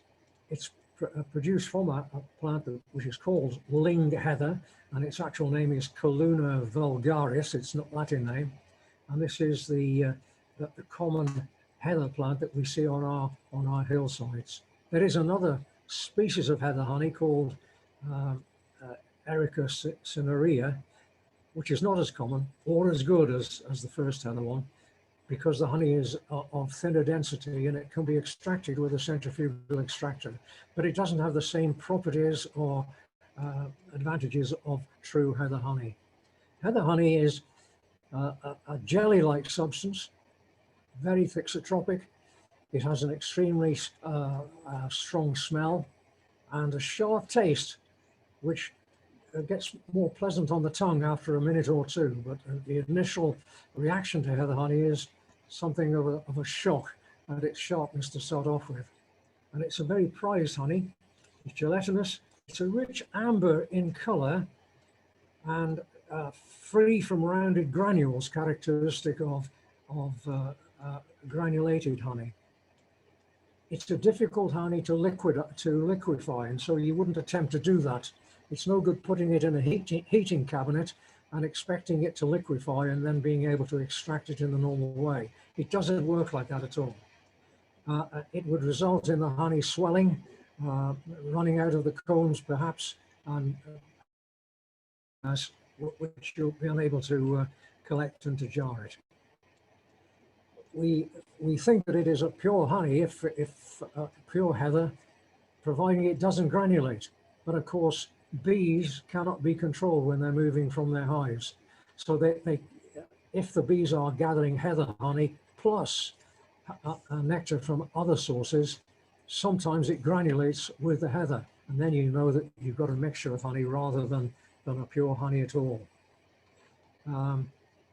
We have classes in our annual honey show for heather honey, and whereas we might have 300 or 400, 500 entries in classes for our wide range of liquid honeys, you would only get perhaps 8 or 10 entries in a class for heather honey. It is not easy to gather, not easy to extract, not easy to process, but the financial rewards from it are good, because on the markets it will fetch double the price of a normal pound jar of ordinary honey. So from the point of view of income, it's worth producing. I've mentioned that it can't be extracted in an ordinary honey extractor, so you have to use a press. And I've used a photograph of a press, which I actually have, and I collected this piece of scrap iron for the simple reason that it is illustrated in this book of William Harrod's of 1912. And he goes into great detail of how this is the ideal press, with a hinged plate in the middle of it, which will move out of the way. And you can put the combs inside that rectangular container, but they must be wrapped in muslin or a very fine cloth, so that when you press the combs in that contraption, the heather honey is extruded through the muslin covering and drains down into some container underneath, and it leaves the wax itself in the muslin. So you get rid of the wax from the honey in a press like that. Now, if any of you are in engineering at the moment, you'll realize that this thing is using a sledgehammer to crack a nut, simply because it was produced in the Victorian era in the late 1890s, and they always over-engineered things. And it just simply isn't necessary to have a press of that gigantic proportions to extract heather honey. You don't need that amount of strength to be able to extract it. The modern fruit presses are ideal for that purpose, and there should be a slide coming up in a second or two which illustrates that. This is a copy from the same book, but it actually illustrates the maker of that honey press, a chap called Meadows from in Nottinghamshire. And it shows that he was producing that press and selling it nationally. So there must be a few more of them about, I think, somewhere, because you can never get rid of a press like that. And so that's the interesting thing. These are the press on the left-hand side is a modern heather honey press, which is from the 1950s, which are just some plain board-like pieces of wood with grooves in them. And you wrap your combs in muslin as before, place them in between the serrated boards, turn the screw, and the heather honey would be exuded and would run out through the grooves in the boards. You have to turn the boards up on its edge, pulling the press towards you over a container of some sort, and the heather honey would run out underneath. But of course, the modern fruit presses illustrated on the right-hand side are much, much more suitable for that purpose. They're much more hygienic in their construction for a start, lighter in their construction, and yet you can apply just as much pressure in a thing like that as you could in the original press, which was illustrated in Herod's book of 1912. So very briefly then, the heather honey is pressed from the combs. Some of it may come from unsealed combs, and the honey always has a higher moisture content than traditionally extracted honey. We say in this country that the moisture content of extracted honey should be about 18.5%. But when you press heather honey, you measure the moisture content of it with a refractometer, more often than not, the moisture content or the water content is above 20%. And we all know that any sugar-rich liquid with above 20% moisture will ferment. And that's exactly what happens to heather honey. So you have to take care with that. We are aware that it will ferment. And so you have to store it at lower temperatures, because generally speaking, fermentation doesn't start or take place until the temperature is above 50 degrees Fahrenheit. So if you keep it at a temperature below that and considerably below it, perhaps in a refrigerator, it doesn't ferment. So that is really the only problem you would get with it. Of course, if you were a purist in beekeeping, you would only extract the heather honey from combs which were well sealed, and you didn't have unsealed honey in the combs at all. Although you could separate or sort your combs to make sure you extracted the well-sealed combs first and kept that honey separate, and then press out the combs which are not sealed properly and use that and bottle it, and that would be the first honey you would sell because it wouldn't ferment quite so much. So slight granulation or crystallization in the jar is acceptable, but if it granulates very, very considerably, then it's obviously has much more honey in it, which is not heather honey at all. The flavor of the honey, as I said, first of all, on first impression, is a bittersweet taste, but it matures on the tongue and it's highly prized and much sought after by our customers. So it's an easy honey to gather by the bees, except the shortness of the days because of the temperature, but it's not easy to extract it. It's a messy job. And so I would say that less than 5% of our beekeepers in this country would wish to be gathering heather honey. It's not common. And that's it. Are there any questions for that?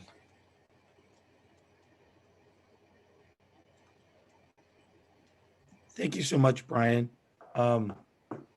Yeah, somebody said we need a virtual taste. Izzy said that. How does the flavor of heather honey compare to others? It's a stronger flavor, a much stronger flavor, much stronger smell. And as I said, it's got this sort of bittersweet taste initially, but it's very, very, very acceptable and much prized by, much sought after by our customers. It's a very nice honey. I've gathered plenty of it in my time. The bees love working it. I used to have an apiary which was 7 miles away from the heather moors, and yet my bees would be bringing back in August heather honey because you can smell it from 10 feet away from the hives. They really love bringing it in, and they'll travel great distances. I know we always say that the bees will only travel roughly 3 miles, but my bees were bringing it back from the only heather source at 7 miles distance. Now, how much do you sell, like what size and how much do you sell the heather honey for versus how much do you sell regular honey for? Well, we generally put our heather honey in £1 jars, and we sell it for 10 to 12 pounds for a jar. Ordinary honey at the moment is selling for between 6 and 8. But I used to produce a lot of heather honey some time ago, and I used to sell it 20 years ago to Harrods in London for £15 for a 3/4 pound jar. Wow, And that's great. they couldn't get enough of it in those days.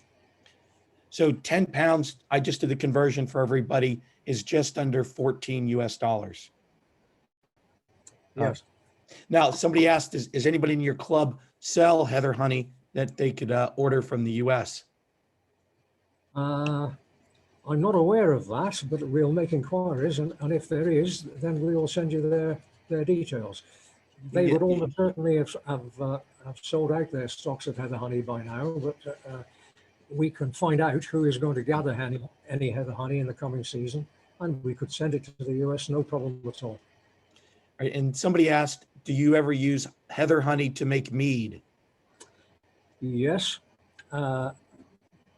What we usually do in that instance is to wash the combs, which we press the heather honey out of, in water, and then measure the specific gravity and use that, because then you're not sacrificing the good income from the jars of the honey. You're using the leftover heather honey on the combs themselves. So that's the way that we would do it. Now, somebody asked, since you did link heather honey to Manuka at the start of your presentation, does it have any of the same health benefits that Manuka honey has? We are reluctant to claim health benefits for anything in this country simply because of the legislation that exists here. That if you claim something, you've got to be able to prove, in fact, that it is a fact. Manuka honey claims all sorts of health benefits, and it's graded. I don't know whether you're familiar with it so much in the US, but it's graded with different grades and given numbers. The higher the grade, the more beneficial the properties of the Manuka honey, and of course, the higher the price. So Manuka honey sells quite commonly in this country for £15 a pound, but if it's a higher level of supposed benefit, you have to pay £25 for a pound jar. But I would suggest to you that members of the public that do that are delusioned in some respect or others, or other. They've got more money than sense. Yeah. Is the heather honey only made by more experienced beekeepers? Generally speaking, yes, unless a more inexperienced beekeeper gathers some by chance, and then they come to us at the apiary and they borrow our heather honey press to extract it. And some beekeepers do that because part of Shropshire goes up to over 1,000 feet in height, 1,800 feet in some areas. So heather honey is available, But of course, beekeepers don't usually keep bees in this country at altitudes up higher than 800 feet. So that the chances of the majority of beekeepers getting heather honey would be slim. But some do, and they borrow our heather honey press each year to extract it. Gotcha. Is there any other questions for Brian?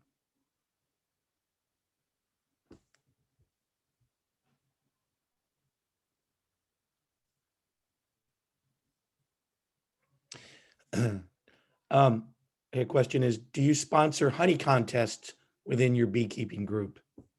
Yes, we do.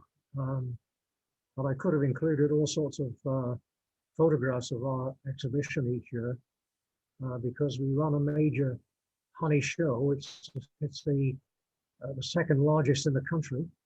They hold a national honey show in London in October each year, and we hold our show in the second week of August each year, which of course is at the tail end of the beekeeping season. And as I said before, we could have several hundred, 500 or 600 exhibits of the different types of honey, varying in color from black to almost water in color, depending on the particular source that's been used. Black honey, for instance, comes from hawthorn or blackthorn, which you may be familiar with in the US. And the very light color types of honey come from clover and perhaps from lime. And so, yes, we do exhibit a lot of honey. We also have classes for decorative wax and other products made from wax, polish, candles, and that type of thing. And we also exhibit combs, which we say are suitable for extraction, which are contained in glass-sided cases. And all of this, of course, is very attractive to the general public. They will see live bees in observation hives, glass-walled observation hives. And as I said earlier, we do manipulate a colony outside in the open air, inside an open-top cage, and they see the combs taken out and taken to the edge of the cage, showing the queen to the members of the general public and so on. And they're oblivious to the perhaps thousands of bees which are flying over their heads. So Brian, we also have a honey contest here in New Jersey. And the question is, how are you getting hundreds of beekeepers to make submissions for that? We produce what we call a schedule each year. We could send you a copy of it, where we have all the classes detailed of the types of honey, the different colors, whether it's granulated, whether it's light, medium, or dark honey. And that is emailed to a wide range of beekeepers, not just in Shropshire, but countrywide. And we get entries from Scotland, from Cornwall, from all over the country. I'm not saying we get massive entries, but we do get entries from all over the country, simply because we have a magnificent group of silver cups, which people compete for. Some of these silver cups were actually made in the late 1890s. They weigh a ton, and some of them have been valued at £3,000 to £4,000. Wow. And they're all insured by us, and the exhibitor can take the cups home if they've got a mantelpiece large enough to hold it, and it's insured while it's in their possession. It's great, kind of like the Stanley Cup. We also offer cash prizes, of course. And we have classes for children who make things out of beeswax, draw beekeeping pictures, take photographs. We have a photographic class for both adults and children, and also for micro photographs as well as ordinary general photographs. So it's quite a large show, which has close on 1,000 or 1,200 exhibits. And as I said, there are 50,000 people that come to the show, and the show is held in very large marquees, and people are herded through the marquee looking at our exhibits. And of course, we sell honey there, large quantities. We sell perhaps between £2,000 and £3,000 worth of honey in that 2-day show, which is honey belonging to our members, and we take a 15% cut of that, which goes towards the expenses of the association. That's fantastic. Well, thank you We so can much, send Brian. That was, go Yeah, ahead. we can send you pictures of all this if you wish later on, which you could distribute to your members. Yeah, it would be, we have a newsletter that goes out to the state. So maybe if I could encourage you or somebody in your group to maybe Yeah. do an I'll article on reach it. out. I'll reach out to Brian and Brian, I'll coordinate with you. I think that'd be fantastic. So, Yes, we'll do that. We'll do that. yeah. Well, again, thank you so much, Brian. We're going to now move on to Tim Schuler, who's going to talk about how the heck do you work bees without any veils or gloves? And just for our visitors, that Tim Schuler is the retired state apiarist in New Jersey. He is a longtime New Jersey beekeeper, and we like to refer to him as the rock star of beekeeping. So with that said, Tim, I'm going to turn it over to you. Okay, Frank. Hang on a second. Frank, my whole screen is filled up with the presentation. Is that the way it should be? So you go down to the green button that says share screen on at the bottom of your Zoom window. Got it. And then pick the screen that has the PowerPoint presentation.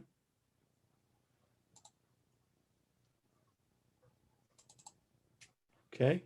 Now, remember, when you start it, the presentation, then you want to go to slideshow mode at the top. My slide. Yep.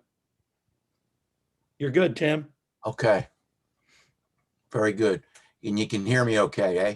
Yes, perfectly, Tim. Thank you. All right, folks, thanks a lot for coming today. It's been a great session so far. I want to also thank Isidore for inviting me to be part of it. It's a real pleasure for me. I'm one slide ahead though. Hang on a second. There we go. My topic was beekeeping without protective gear. You know, how do we do that here? As I've learned today, that the bee that they keep in England or in Britain might be different than our honeybee. As was already mentioned by Isidore and Frank, we mostly keep the Italian honeybee in this country. And I don't know if that has something to do with it or not, but you know, it's very possible to keep bees, and it's most enjoyable to work with the bees without 10 tons of protective gear on, in my opinion. Who am I? As I was already mentioned, I was a state apiarist in New Jersey for about 12 years before I retired. I started out in the early 70s. My dad was a Pennsylvania Dutchman who loved honey, and he grew up on the farm, and they always had honey. So he had a client that was a beekeeper, had about 4 or 5 beehives, and my dad really wanted to have his own beehive so he could get honey. This was back when sugar was quite expensive back in the 70s in the United States. So this guy, my dad got some equipment. We put the stuff all together, me and my brother and my dad. When we were little, I was probably maybe 10 years old at this point.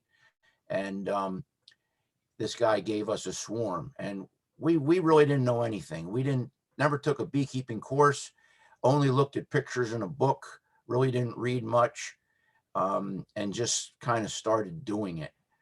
And it was quite funny because my mother told my father, you can't keep bees in our backyard. We lived in suburban Philadelphia. You can't keep bees in the backyard. Your one son has allergies to all kinds of stuff. So my dad said to me and my brother, look, don't tell your mother nothing. We're going to get a beehive and put it in the backyard, and she'll never know nothing. And he had a couple beehives for about 1.5 years before she ever found out about it. So that was kind of a funny story. But in 1987, I took a beginner beekeeping course through Delaware Valley College. I had been working for the Department of Agriculture and animal disease control. That's where my college expertise was, but I always wanted to have bees. In 1990, I started my own bee business, and I continued to work for the Department of Agriculture in the Division of Animal Health. And then around 2007, at the beginning of this colony collapse disorder and this bee crisis in the United States, this position of state apiarist came open within the department, and I took that. And primarily that job was to educate and inform beekeepers and the general public about the good of honeybees, the problems associated with honeybees, and it was also to inspect beekeepers' apiaries for diseases and parasites, and to generally be an ambassador for the beekeeping industry. So as part of my job, I was involved with teaching a 3-day beginner beekeeping class. We taught it 3 times a year through the New Jersey land grant university called Rutgers University. And I taught that class for many years, and hundreds and hundreds of people took those classes. It was very common for us. It was 3 days long. And in the afternoon of each day, we'd go out into the apiary, and with just a smoker and a hive tool and pretty much nothing else, we'd have 50, 60 people. We'd open up colonies, pass around frames, show the students all the members of the hive and things like that. I also taught a semester-long class for the college for a few years, and I also managed about 300 of my own colonies for pollination. I live in the southern part of New Jersey, and it's a big blueberry and cranberry growing region, as Isidore showed in his presentation. And we would move our colonies at night onto those fields and bogs to provide pollination service for a fee to local growers. I retired in 2019 as the New Jersey State Apiarist, and my wife and I still operate Schuler's Bees, renting bees for pollination in southern part of the state. This is the way I work most of the time. This was me inspecting some bees in a blueberry pollination setting. And as I already said, this bee, if you understand its biology and you have confidence, you can work with it very well without a lot of protected gear. Do I get stung? Yes, I get stung sometimes, but there's days that I could work like this and never get stung all day long. And then there's other days that if the weather was bad or the bees were particularly irritable or had some bad genetics in them, that I would have to wear a veil. So I always kept the veil handy, but I really preferred to work this way. Why would someone do this? Some ask, why would someone work without a veil and gloves? Most important reason for me, more comfortable and cooler. When you put the veil on, it just kind of makes it stuffy up underneath there. A lot of times I'd be inspecting bees during cranberry pollination. It'd be 95, 98 degrees, high humidity, very stuffy, very sweaty. And it's just much more comfortable for me to work without a veil and gloves. It gives me better visibility of what's going on because I'm not looking through the veil. In my experience, it's much easier to find eggs if you're just looking straight in the combs as opposed to trying to look through a veil. I've said many times to beekeepers that one of the things I love about beekeeping is that it uses all of our senses: smell, sound, taste, feel, vision. All your senses are used, and it allows me to better use all my senses. It forces me to handle the bees gently. I've worked with a lot of beekeepers over the years, and I'll tell you, there's some beekeepers that are extremely rough on the bees. And one of the reasons they're rough, in my opinion, is because they have big bulky gloves on and their dexterity is not very good. And because they have a protection, if a bee stings their glove or stings their shirt or their bee suit, it really doesn't affect them much. So working without a veil forces you to handle the bees gently. It also teaches you the correct use of smoke. And many beekeepers don't have any idea of that. I've had beekeepers tell me they don't use smoke. They don't believe in using smoke because smoke can flavor the honey. Well, if you use too much, it could flavor the honey. And I do some developmental work in the country of Malawi, Africa, and there we've tasted honey that has smoke in it because those guys use way too much smoke. You know, when this one person said to me, "Oh, I don't want to use smoke," and I said, "Well, okay," because I knew that I could handle a sting way more than they could. So I let them open the beehives and not use smoke, and pretty much the bees drove them right out of the bee yard. I applied a little bit of smoke and worked them just fine without any real protective gear. So, you know, it teaches you how to use smoke correctly. It will also teach you how to work with the bees, not against the bees. And I see a lot of times people try to force the bees and work against them rather than with them. As I already said, gives you a lot more dexterity to work bees without gloves. And then the other thing is, keep in mind, I was a state apiarist for the state of New Jersey. People would call me up and say, "Hey, my neighbor's keeping bees and I don't like it. I'm afraid," and this, that, and the other thing.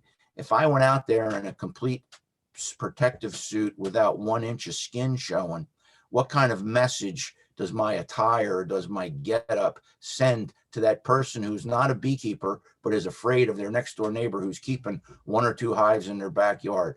That sends a message to that non-beekeeper that honeybees are something to be afraid of, and that's not really true.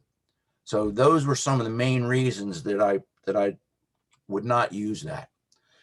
The other question is, do you fear a sting? Okay, and you've got to get over that if you're ever going to be able to work bees without gloves, and then maybe one day be able to work them without gloves or a veil. You can't be afraid of a sting. Honeybees will sting.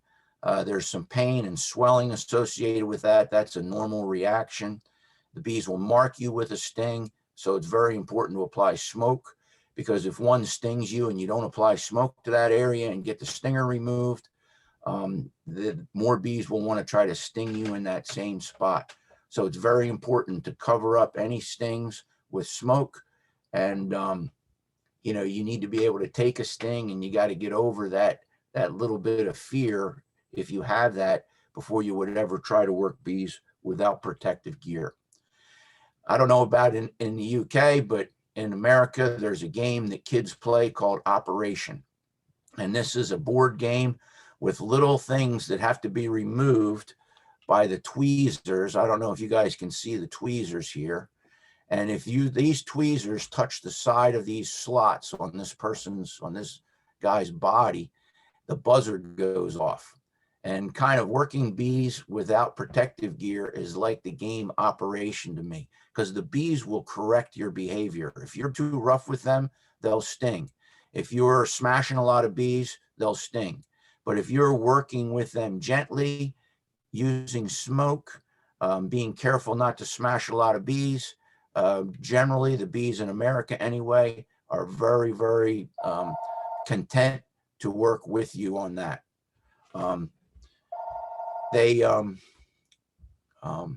Okay. How does a sting affect you? I'm sorry about that. I can't control that phone.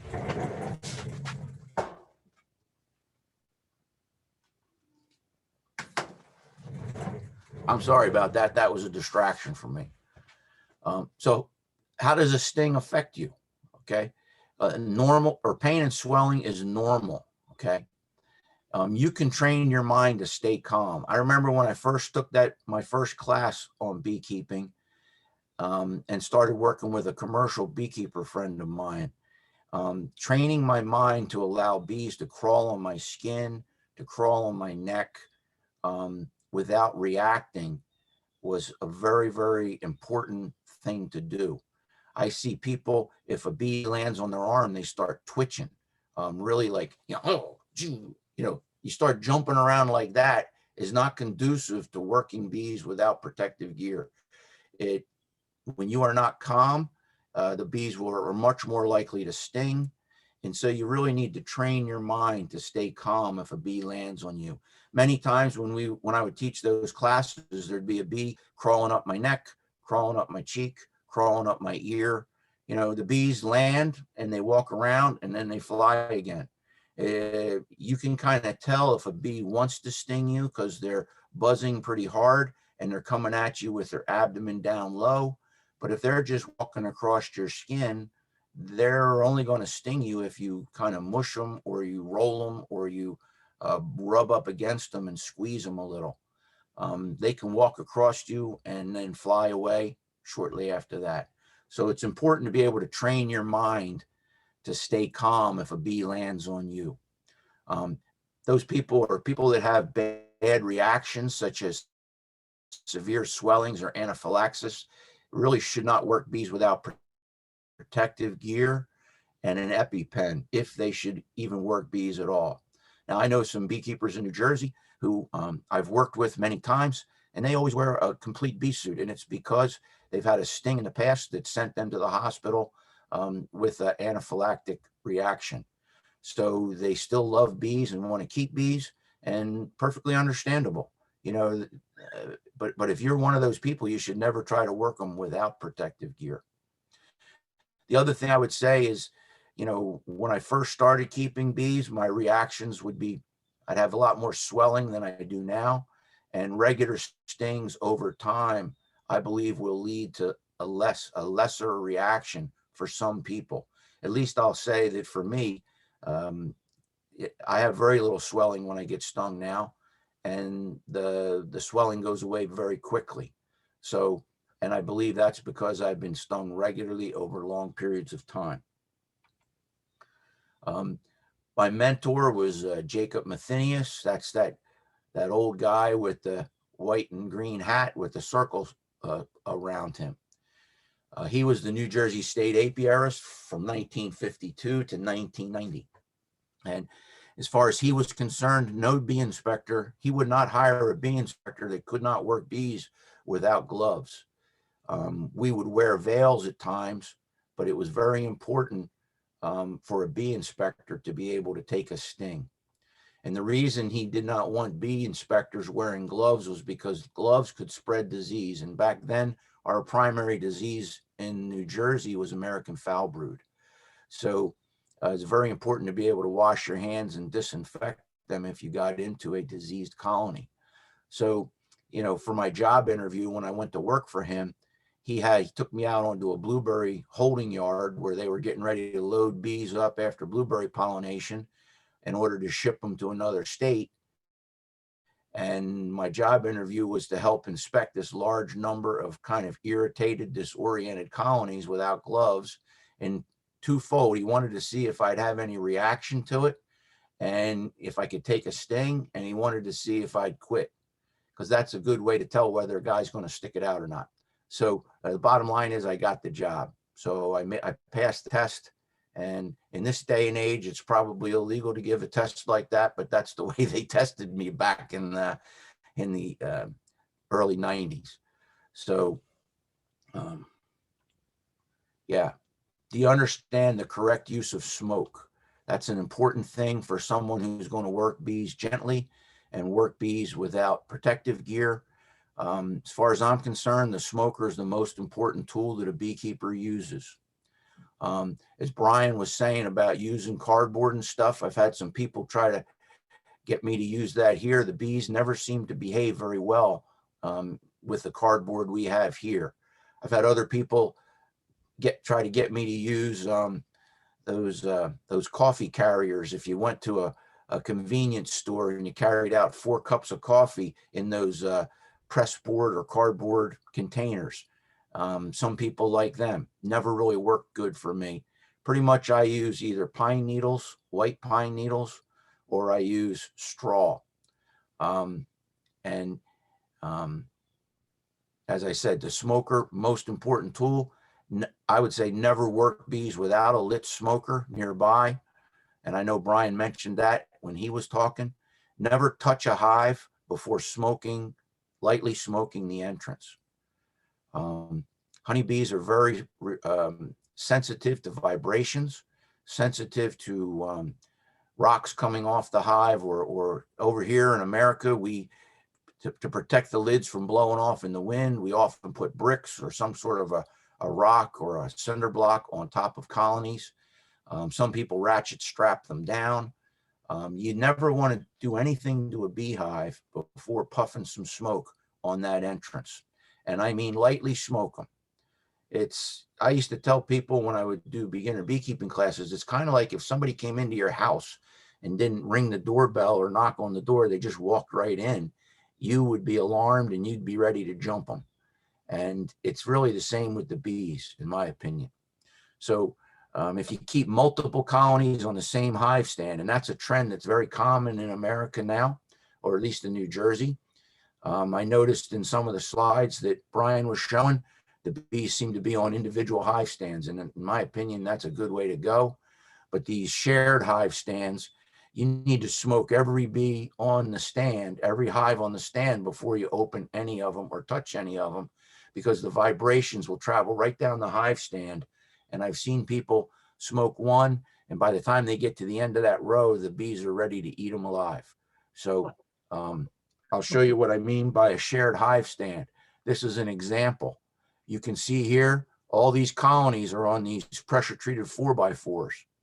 And if you started at that end and didn't smoke the whole row first, by the time you got to this hive, they'd be waiting for you, ready to jump you. So important, if you're on a shared hive stand, to smoke them all. As I said, a smoker is the most important tool, and too much smoke is just as bad as not enough smoke. I've done, as I said earlier, some developmental beekeeping work with subsistence farmers in Africa. And I've seen them run their smoker where they get the bees so angry because they'll just puff smoke full bore into the hive until smoke's coming out of every orifice of the hive. Every little crack, every hole got smoke spewing out of it. And the bees get very angry and very upset with that. So too much is just as bad as not enough. Smoke is a tool to mask odors, such as a sting odor, or if there's strange odors on my hands. I would always smoke my hands before I open a beehive. So if I picked up any bad odors that was offensive to the bees, they would not be on my hands and my fingers. It's also used to gently move bees out of the way, and you can kind of move them around the colony or around the surface of the box after you take the lid off, so that you can get your fingers on the frames and be able to manipulate the colony. It also than the old one, I think. It also helps to keep the colony calm, helps to keep the bees calm. And as I already said, natural fuel, in my opinion, is best. The smoke must be cool. It should not be hot. Generally, once I light my smoker, fill it up, I will put the palm of my hand over the smoke, over the end of the smoker, and puff that smoke. I want that to be cold smoke, not hot smoke. I've seen people working their smokers with flames coming out the end of it, singeing the wings of the bees when they smoke the entrance. That is not good for working bees gently. That tends to really piss them off. And you need to understand the right balance of smoke. There's some colonies and some days where a couple of puffs at the entrance, a couple puffs under the lid, and you can manipulate that colony with very little smoke afterwards. But there's other ones that you've got to keep working those, or keep using the smoker lightly over the whole course of the inspection to keep the bees calm and under control. So you need to really understand that right balance. Here's an example of just lightly using some smoke. You can see before this smoker was puffed, the whole top of this box looked just like this area here. Frank, can you see my cursor moving around? Can you guys see that? Yes, we can see it. Okay, thank you. So just one or two puffs, and you notice the bees go right down between the combs. And then if you just puff the end bars of the frames, you can clear the bees off of them, so you can pick them up with your bare hands without really mashing any bees or doing anything like that. So using that smoke lightly, not blasting it, but lightly smoking them. Some tips for working bees without protective gear. Avoid odors. You know, people all the time, you don't want to wear perfumes, deodorants, hair gel, And some scented laundry detergent can be a problem. I used to work with a guy periodically, and if anybody was going to get stung, it was going to be him, because I think it had something to do with the laundry detergent his wife used to wash his clothes, because the bees always seemed to go after him and they never really went after me.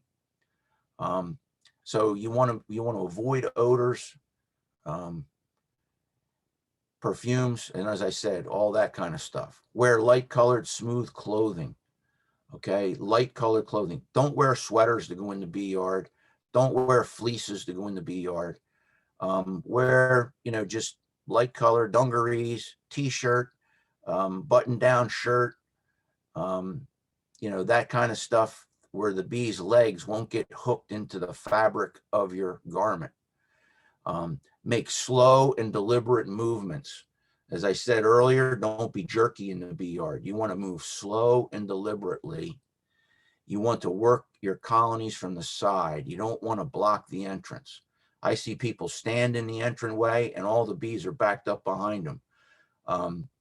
I've seen people just kind of mess the bees up by where they stand. Work them from the side. Lightly smoke all entrances before touching the hive.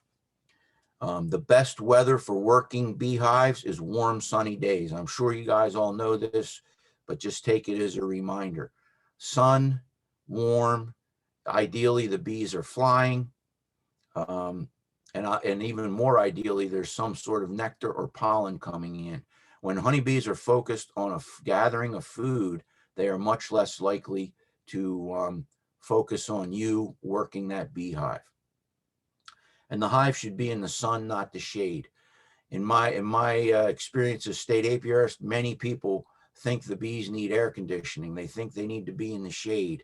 And from the standpoint of both small hive beetle and varroa mite populations, as well as working the bees gently without a big fat fight, having those bees in full sun is very, very important, not shade. Here's just some slides working bees from the side. You don't want to block the entrance. Late use of smoke. This was a nice sunny day, and you can see that's just a light button down shirt, dungarees, smoker, hive tool.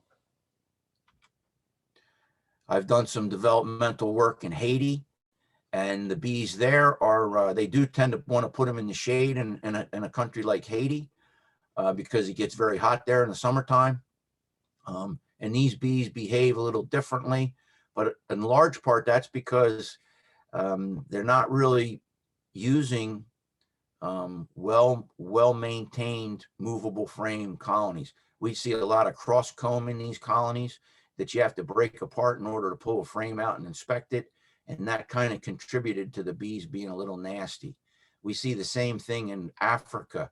If they cross comb the top bar hives or cross comb the Langstroth hives, and you have to destroy comb in order to inspect what's going on, the bees will be much more defensive than if they're in a well-maintained colony where the combs can be removed easily. Here's one of my colleagues. He was helping me inspect some bees, and he's an older man.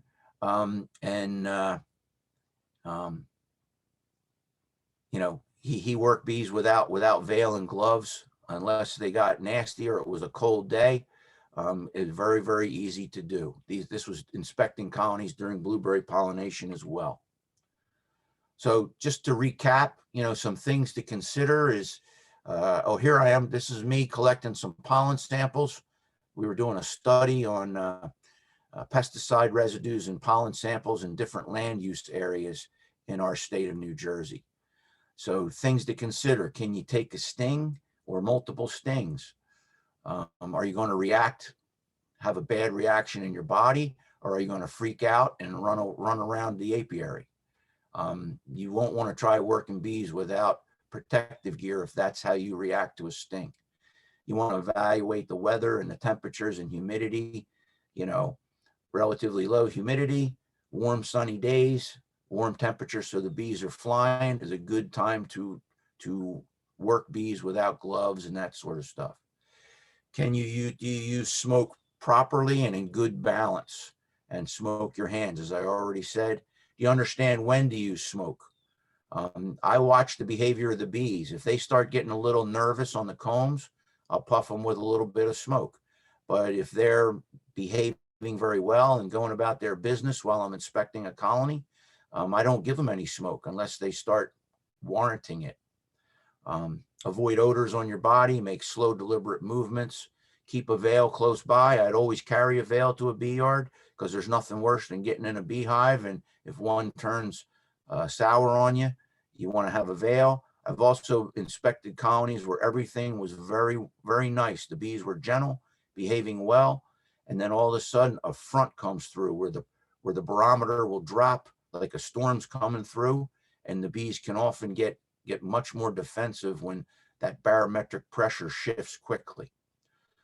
And here's the main thing. You need to really exude confidence. If you're not confident, that can be a real problem.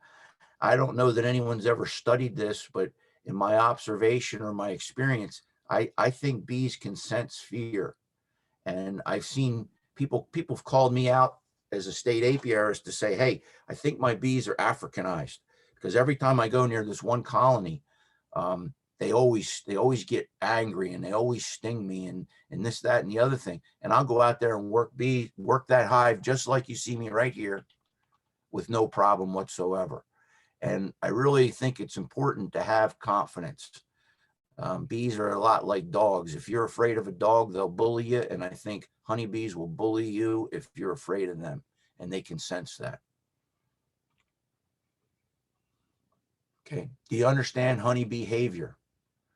What makes them sting? Generally, what makes them sting is, mashing bees, rough handling, trying to manipulate them before you've applied any smoke. In America, we have skunks scratching at the hive, feeding on the bees at night, can make a hive nasty. Sometimes some disease or a pesticide spray can make a hive nasty. You got to understand what makes them sting and how do they communicate. I'm sure you guys all know that honeybees communicate primarily through odors they release from their body. And they have an alarm pheromone that they will release if they are treated bad or if they are alarmed. And that alarm pheromone will get the whole colony behaving very defensively. We see that really a lot when I'm in Africa. If you don't use the right amount of smoke and that colony starts getting alarmed, it's hard to bring them back from really getting angry. So it's important to keep on top of them with smoke, observe their behavior, and keep them calm and gentle. And none of that alarm pheromone wafting around the hive. And honeybees do not like rough treatment, as I'm sure you all know. And when you understand their behavior and what causes them to do what they do, you can certainly put on a bee beard and kiss your daughter in front of the general public outside of a bee cage because you understand how they behave and what causes them to do what they do. Tim, that kid looks terrified though in the background, So. Yeah, well, that kid might be, but my kid's not. Yeah. And then here's the other thing. What message does your attire convey to the non-beekeeping community? Frank shared me this slide here, this picture of this guy dressed up like he's going to the moon. Okay, not one stitch of his body exposed. And if that's me standing in a person's backyard saying honeybees won't hurt you to my next door neighbor, what message does this really send? As opposed to the slide on the right, this guy was the New Jersey's first state apiarist, E.G. Carr. And here he is back in the 30s and 40s, working bees with no veil and just some deer grass to brush them away, and a smoker is down by his leg somewhere or behind that box. What message does that say when he stands there and says honeybees are gentle and they won't hurt you? So that was really my whole thing, is I had to have this position in order to be an ambassador for beekeeping, where the non-beekeeping public and public authorities and zoning officers for municipalities would see me work bees just like E.G. Carr is. And that really drove home the message that honeybees were not going to hurt them or their neighborhood or their municipality. So one of the things Isidore and Frank suggested that I say is, what steps would you take, or what should be the logical progression towards trying to move in that direction? And I'll say this, I'll preface this first with, there was a fellow that I inspected his bees many years in a row and helped him out quite a bit up in Sussex County, New Jersey. And he looked like Mr. Clean. Mr. Clean, for you guys who don't know who he is, was a tall, bald-headed man, weighed about 280 pounds, solid muscle. And he looked like you wouldn't want to tangle with him. And that's what this guy looked like. Yet when we worked bees, he was fully bee suited up from top to bottom. And one day I said something to him about that. And that he says, Tim, he says, I want to start working bees without gloves. And I want to get to where I can work them the way you work them. And so this is what I told him. I said, first, try letting worker bees walk on your skin and actually use some honey to lure them. During the time when the nectar flow shuts down, put a little honey on your finger, go near your beehive, and they'll land on your hand or on your finger, and they'll start walking around. And you'll get yourself used to not being creeped out if they're walking on you. They'll suck up that honey and then they'll fly right back to the hive. They're not going to sting you. They're not going to do nothing to you. Then a natural progression would be to use nitrile gloves instead of the big leather beekeeping gloves. Nitrile are a very thin glove that will give you some protection, won't let you really feel them walking on you, and begin to get your dexterity up while you're working your bees, so you're working them much more gently than you do with those big bulky gloves. Then try just smoking your hands and working the bees barehanded. Learn how to move the bees gently with smoke, and you can do that even now. Open your colonies up and just smoke the end bars so that you can get your fingers on them without mashing any bees. And learn what too much smoke is and what not enough smoke is. You got to learn that balance. Picking up bees with your bare hands. Start first with drones and then move to the workers. Pick them up, just use your two fingers and pull their wings together. You can pick them right off the comb, put them right back down on the comb. And then eventually you'll be working them without gloves. So those are just some suggestions of ways that you can begin to, if you want to try this, to move in that direction. And as I've already said, for our friends over in England and Great Britain, your bee may behave differently than our bee here. I really don't know. So maybe it's not possible there. Hopefully it is, because I think you'll find a great deal of enjoyment from it. And this is my emails down at the bottom. Tim.Schuler@comcast.net. This was my son wearing his first bee beard. He was a little concerned there, but it went very well for him. No stings. And I'd take any questions if you had them, or if you wanted anything further clarified, please feel free to let me know.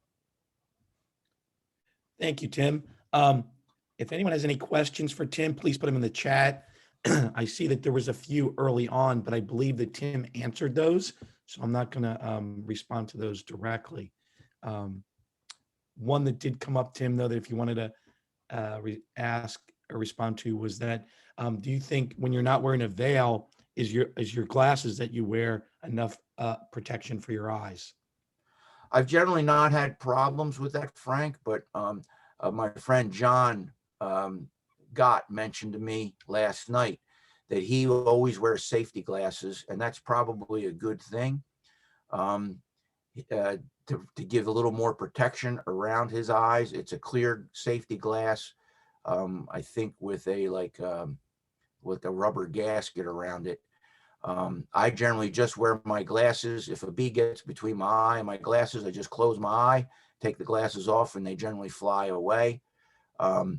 I also would, I've had some health issues where I've lost some of my, my blink reflex right now. And I've just ordered a set of prescription glasses that are in tactical frames that kind of wrap tight around my eyes to protect me from brush and sawdust and things like that. And I'll probably be wearing them instead of the glasses I have on now when I'm working bees this year.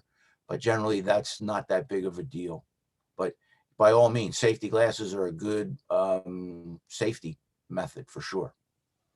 Great. The other thing I'll mention along glasses, Frank, is sometimes people that are older like me may have trouble seeing eggs. And I highly recommend clear safety glasses with a 2 or 3x bifocal in them.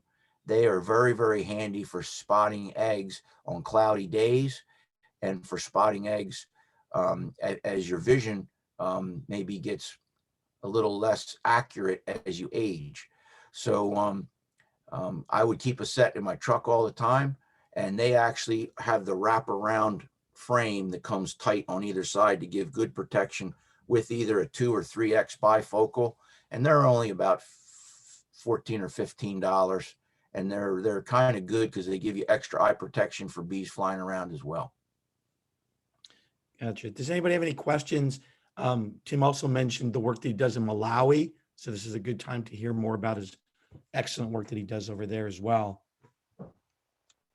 Sure. Just I've been involved with an organization called Villages in Partnership, and I teach beekeeping to subsistence farmers in the country of Malawi, Africa. Malawi is about the 4th poorest country on planet Earth. And just the ability to keep bees and sell some honey is a great way for a subsistence farmer to generate cash for their family. We've seen their standard of living, the ones that adapted to some beekeeping, we've seen their standard of living rise considerably as a result of that. And I've taken a couple of groups of New Jersey beekeepers, actually one group of New Jersey beekeepers in 2018, and another group of beekeepers from kind of 4 different parts of the United States in 2020, just this time last year, to see what's going on there and kind of work with these same beekeepers. Villages in Partnership tries to develop relationships between villages in America and villages in Malawi, Africa. And it's been a very rewarding thing. It's also gotten us used to working with African bees. Now they're different than Africanized. The bee in Malawi is the African strain or breed, and they are noticeably smaller than European honeybees. They are nervous on the comb. But they're more manageable than the Africanized. I've dealt with some Africanized honeybees in Florida as well as in Haiti. And once they get whipped into a frenzy, there's no stopping them. You pretty much just need to leave the bee yard because they are pretty much unmanageable, that Africanized. So, but yeah, be happy to talk to anybody about beekeeping in Malawi. It's near and dear to my heart. Great. Can you repeat what you said about using the nitrile gloves? Can bees sting through them? Yeah, they can sting through them, but they're less likely to. And the main thing with nitrile is it gives the beekeeper some protection, you know, but it gives you way more dexterity. So as opposed to regular bee gloves that are heavy leather, where you're not nearly as you don't have as much dexterity in those heavy bee gloves, you tend to treat the bees rougher than if you were using nitrile gloves. And nitrile gloves are a nice way to try to transition away from those heavy gloves to a glove that will allow you to work the bees and keep them gentle longer while you're working with them. Great. Anybody else have any questions for Tim? All right, well, Tim, thank you very much. If you could stop sharing your screen.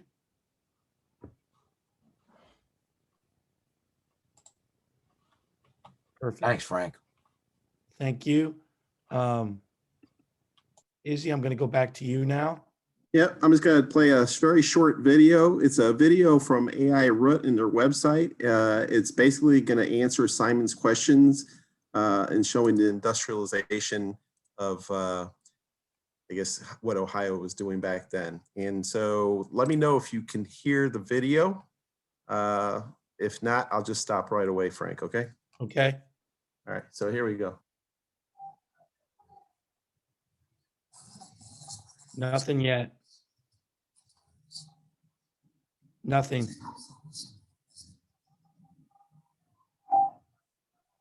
No, Izzy, we can't hear it. Can you hear it? No. No, you cannot? Okay. All right, so I'll stop it then. All right, I'm not sure if there's a setting that allows me to play that. So always show video, audio settings.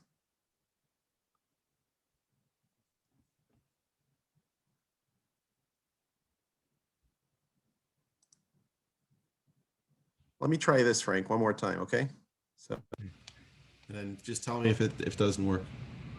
That she turns into honey. From time to time, rare individuals. No? Yes. Oh, yes. Okay. All right. So let me put it at the beginning just real quick. So. The honeybee is organized, disciplined, and tireless. She's also a symbol of wisdom.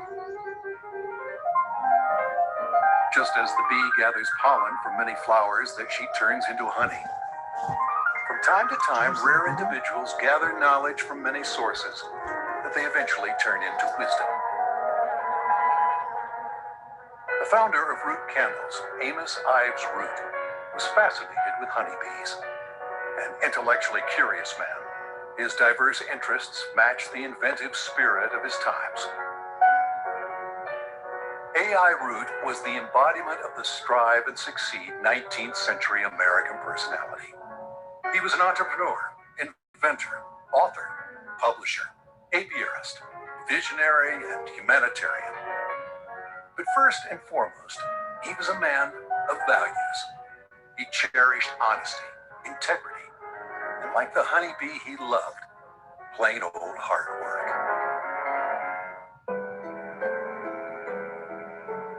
In 1869, AI took his newfound passion and established the AI Root Company as a manufacturer of beehives and beekeeping equipment. Between 1870 and 1920, Root shipped 4 railroad freight cars of beekeeping equipment a day. The Root Company's airline honey was nationally known as the finest honey on the market. To catalog his innovations and promote his discoveries, he wrote and published the ABC and XYZ of bee culture. Now in its 41st edition, this famous beekeeping encyclopedia has become the standard reference beekeeping manual for a worldwide industry. The Root Company stopped selling beekeeping supplies in 2004. Nevertheless, Root continues to publish the monthly magazine, Gleanings in Bee, published continuously since 1873. AI was scientifically curious about hearing reports that 2 bicycle-making brothers from Dayton, Ohio, claimed they could fly. AI traveled 200 miles on dirt roads to see for himself. On September 20th, 1904, outside of Dayton, AI witnessed Wilbur Wright fly the first complete circle in a heavier-than-air flying machine. Root sent an article about the accomplishment to Scientific American magazine, but they declined to publish it because they did not believe it happened. And even if it did, it had no commercial value. AI was dumbfounded. He realized publishing the story was crucial to establish ownership and future patents for the brothers. So he published the article himself in his own magazine. These brothers have probably not even a faint glimpse of what their discovery is going to bring to the children of men. No one living can give a guess of what is coming along this line. Possibly, we may be able to fly over the North Pole. Amos Root, Gleanings in Bee Culture, January 1st, 1905. An archival copy of the magazine is now in the Smithsonian Museum. It is a tribute to the eccentricity of the times that the first published record of this historic flight was in a beekeeping magazine. Okay, that was it's kind of interesting because whoops, so I got to stop that. The honeybee is So it's kind of interesting because I work in the aviation sector. So to have the beginnings out of a beekeeping magazine is an interesting phenomenon. So with that said, I want to just thank all the presenters. Thank you, Tim. Thank you, Brian. Thank you, Simon, for all your efforts, and Frank to making this happen from a logistics perspective. I think it went really well. I'll open the floor up, I guess, to Frank and Simon and Brian as to if they have anything else they want to bring up. Can you stop sharing your screen? Yes. Yep. Let me do that. All right. Yes, I just wanted to say thanks to everybody for joining us. If you have any more questions, you can put it into the chat. And I'm just put this back up to remember that we're going to have shirts coming. So just keep an eye on your email. But if there's any questions, just please put it in the chat. And I hope this is the first of many meetings like this that we can do across the pond with each other's. And maybe once this pandemic is over, we could actually fly some members back and forth so we could do this live. That would be fantastic. Yep. All right, Brian, thank you very much. So. And if there's nothing else, then I'm going to say thanks, everybody. And we'll say that's it. Yeah, thanks very much for organising this. It's I think it's testament to see that there's still over 100 people on board after 2.5, 3 hours on here. So it's really good to see, and very enjoyable. And it's good to see the differences between the same animal in two different parts of the world. Right. And thanks very much. There were go ahead, Brian. Sorry. Very much. I'd like to thank everyone as well. It's been a really good experience. We're in beautiful sunny weather here over in the UK. I hope you get rid of your snow quickly and your beekeeping season starts with a vigor. Many thanks. Thank you. All right. So, and there was questions about recordings. I guess Simon and Frank, did you successfully record, and are we going to be posting it anywhere? It's still saying it's recording, so I'm optimistic. Frank's also done a backup recording on his computer as well, so between the two of us, we should have it.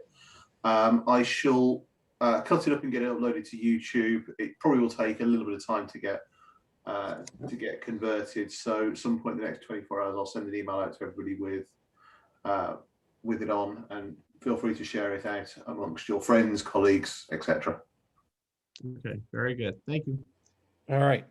Well, so concludes our first intercontinental beekeeping meeting. So thanks, everyone, and have a great rest of your weekend.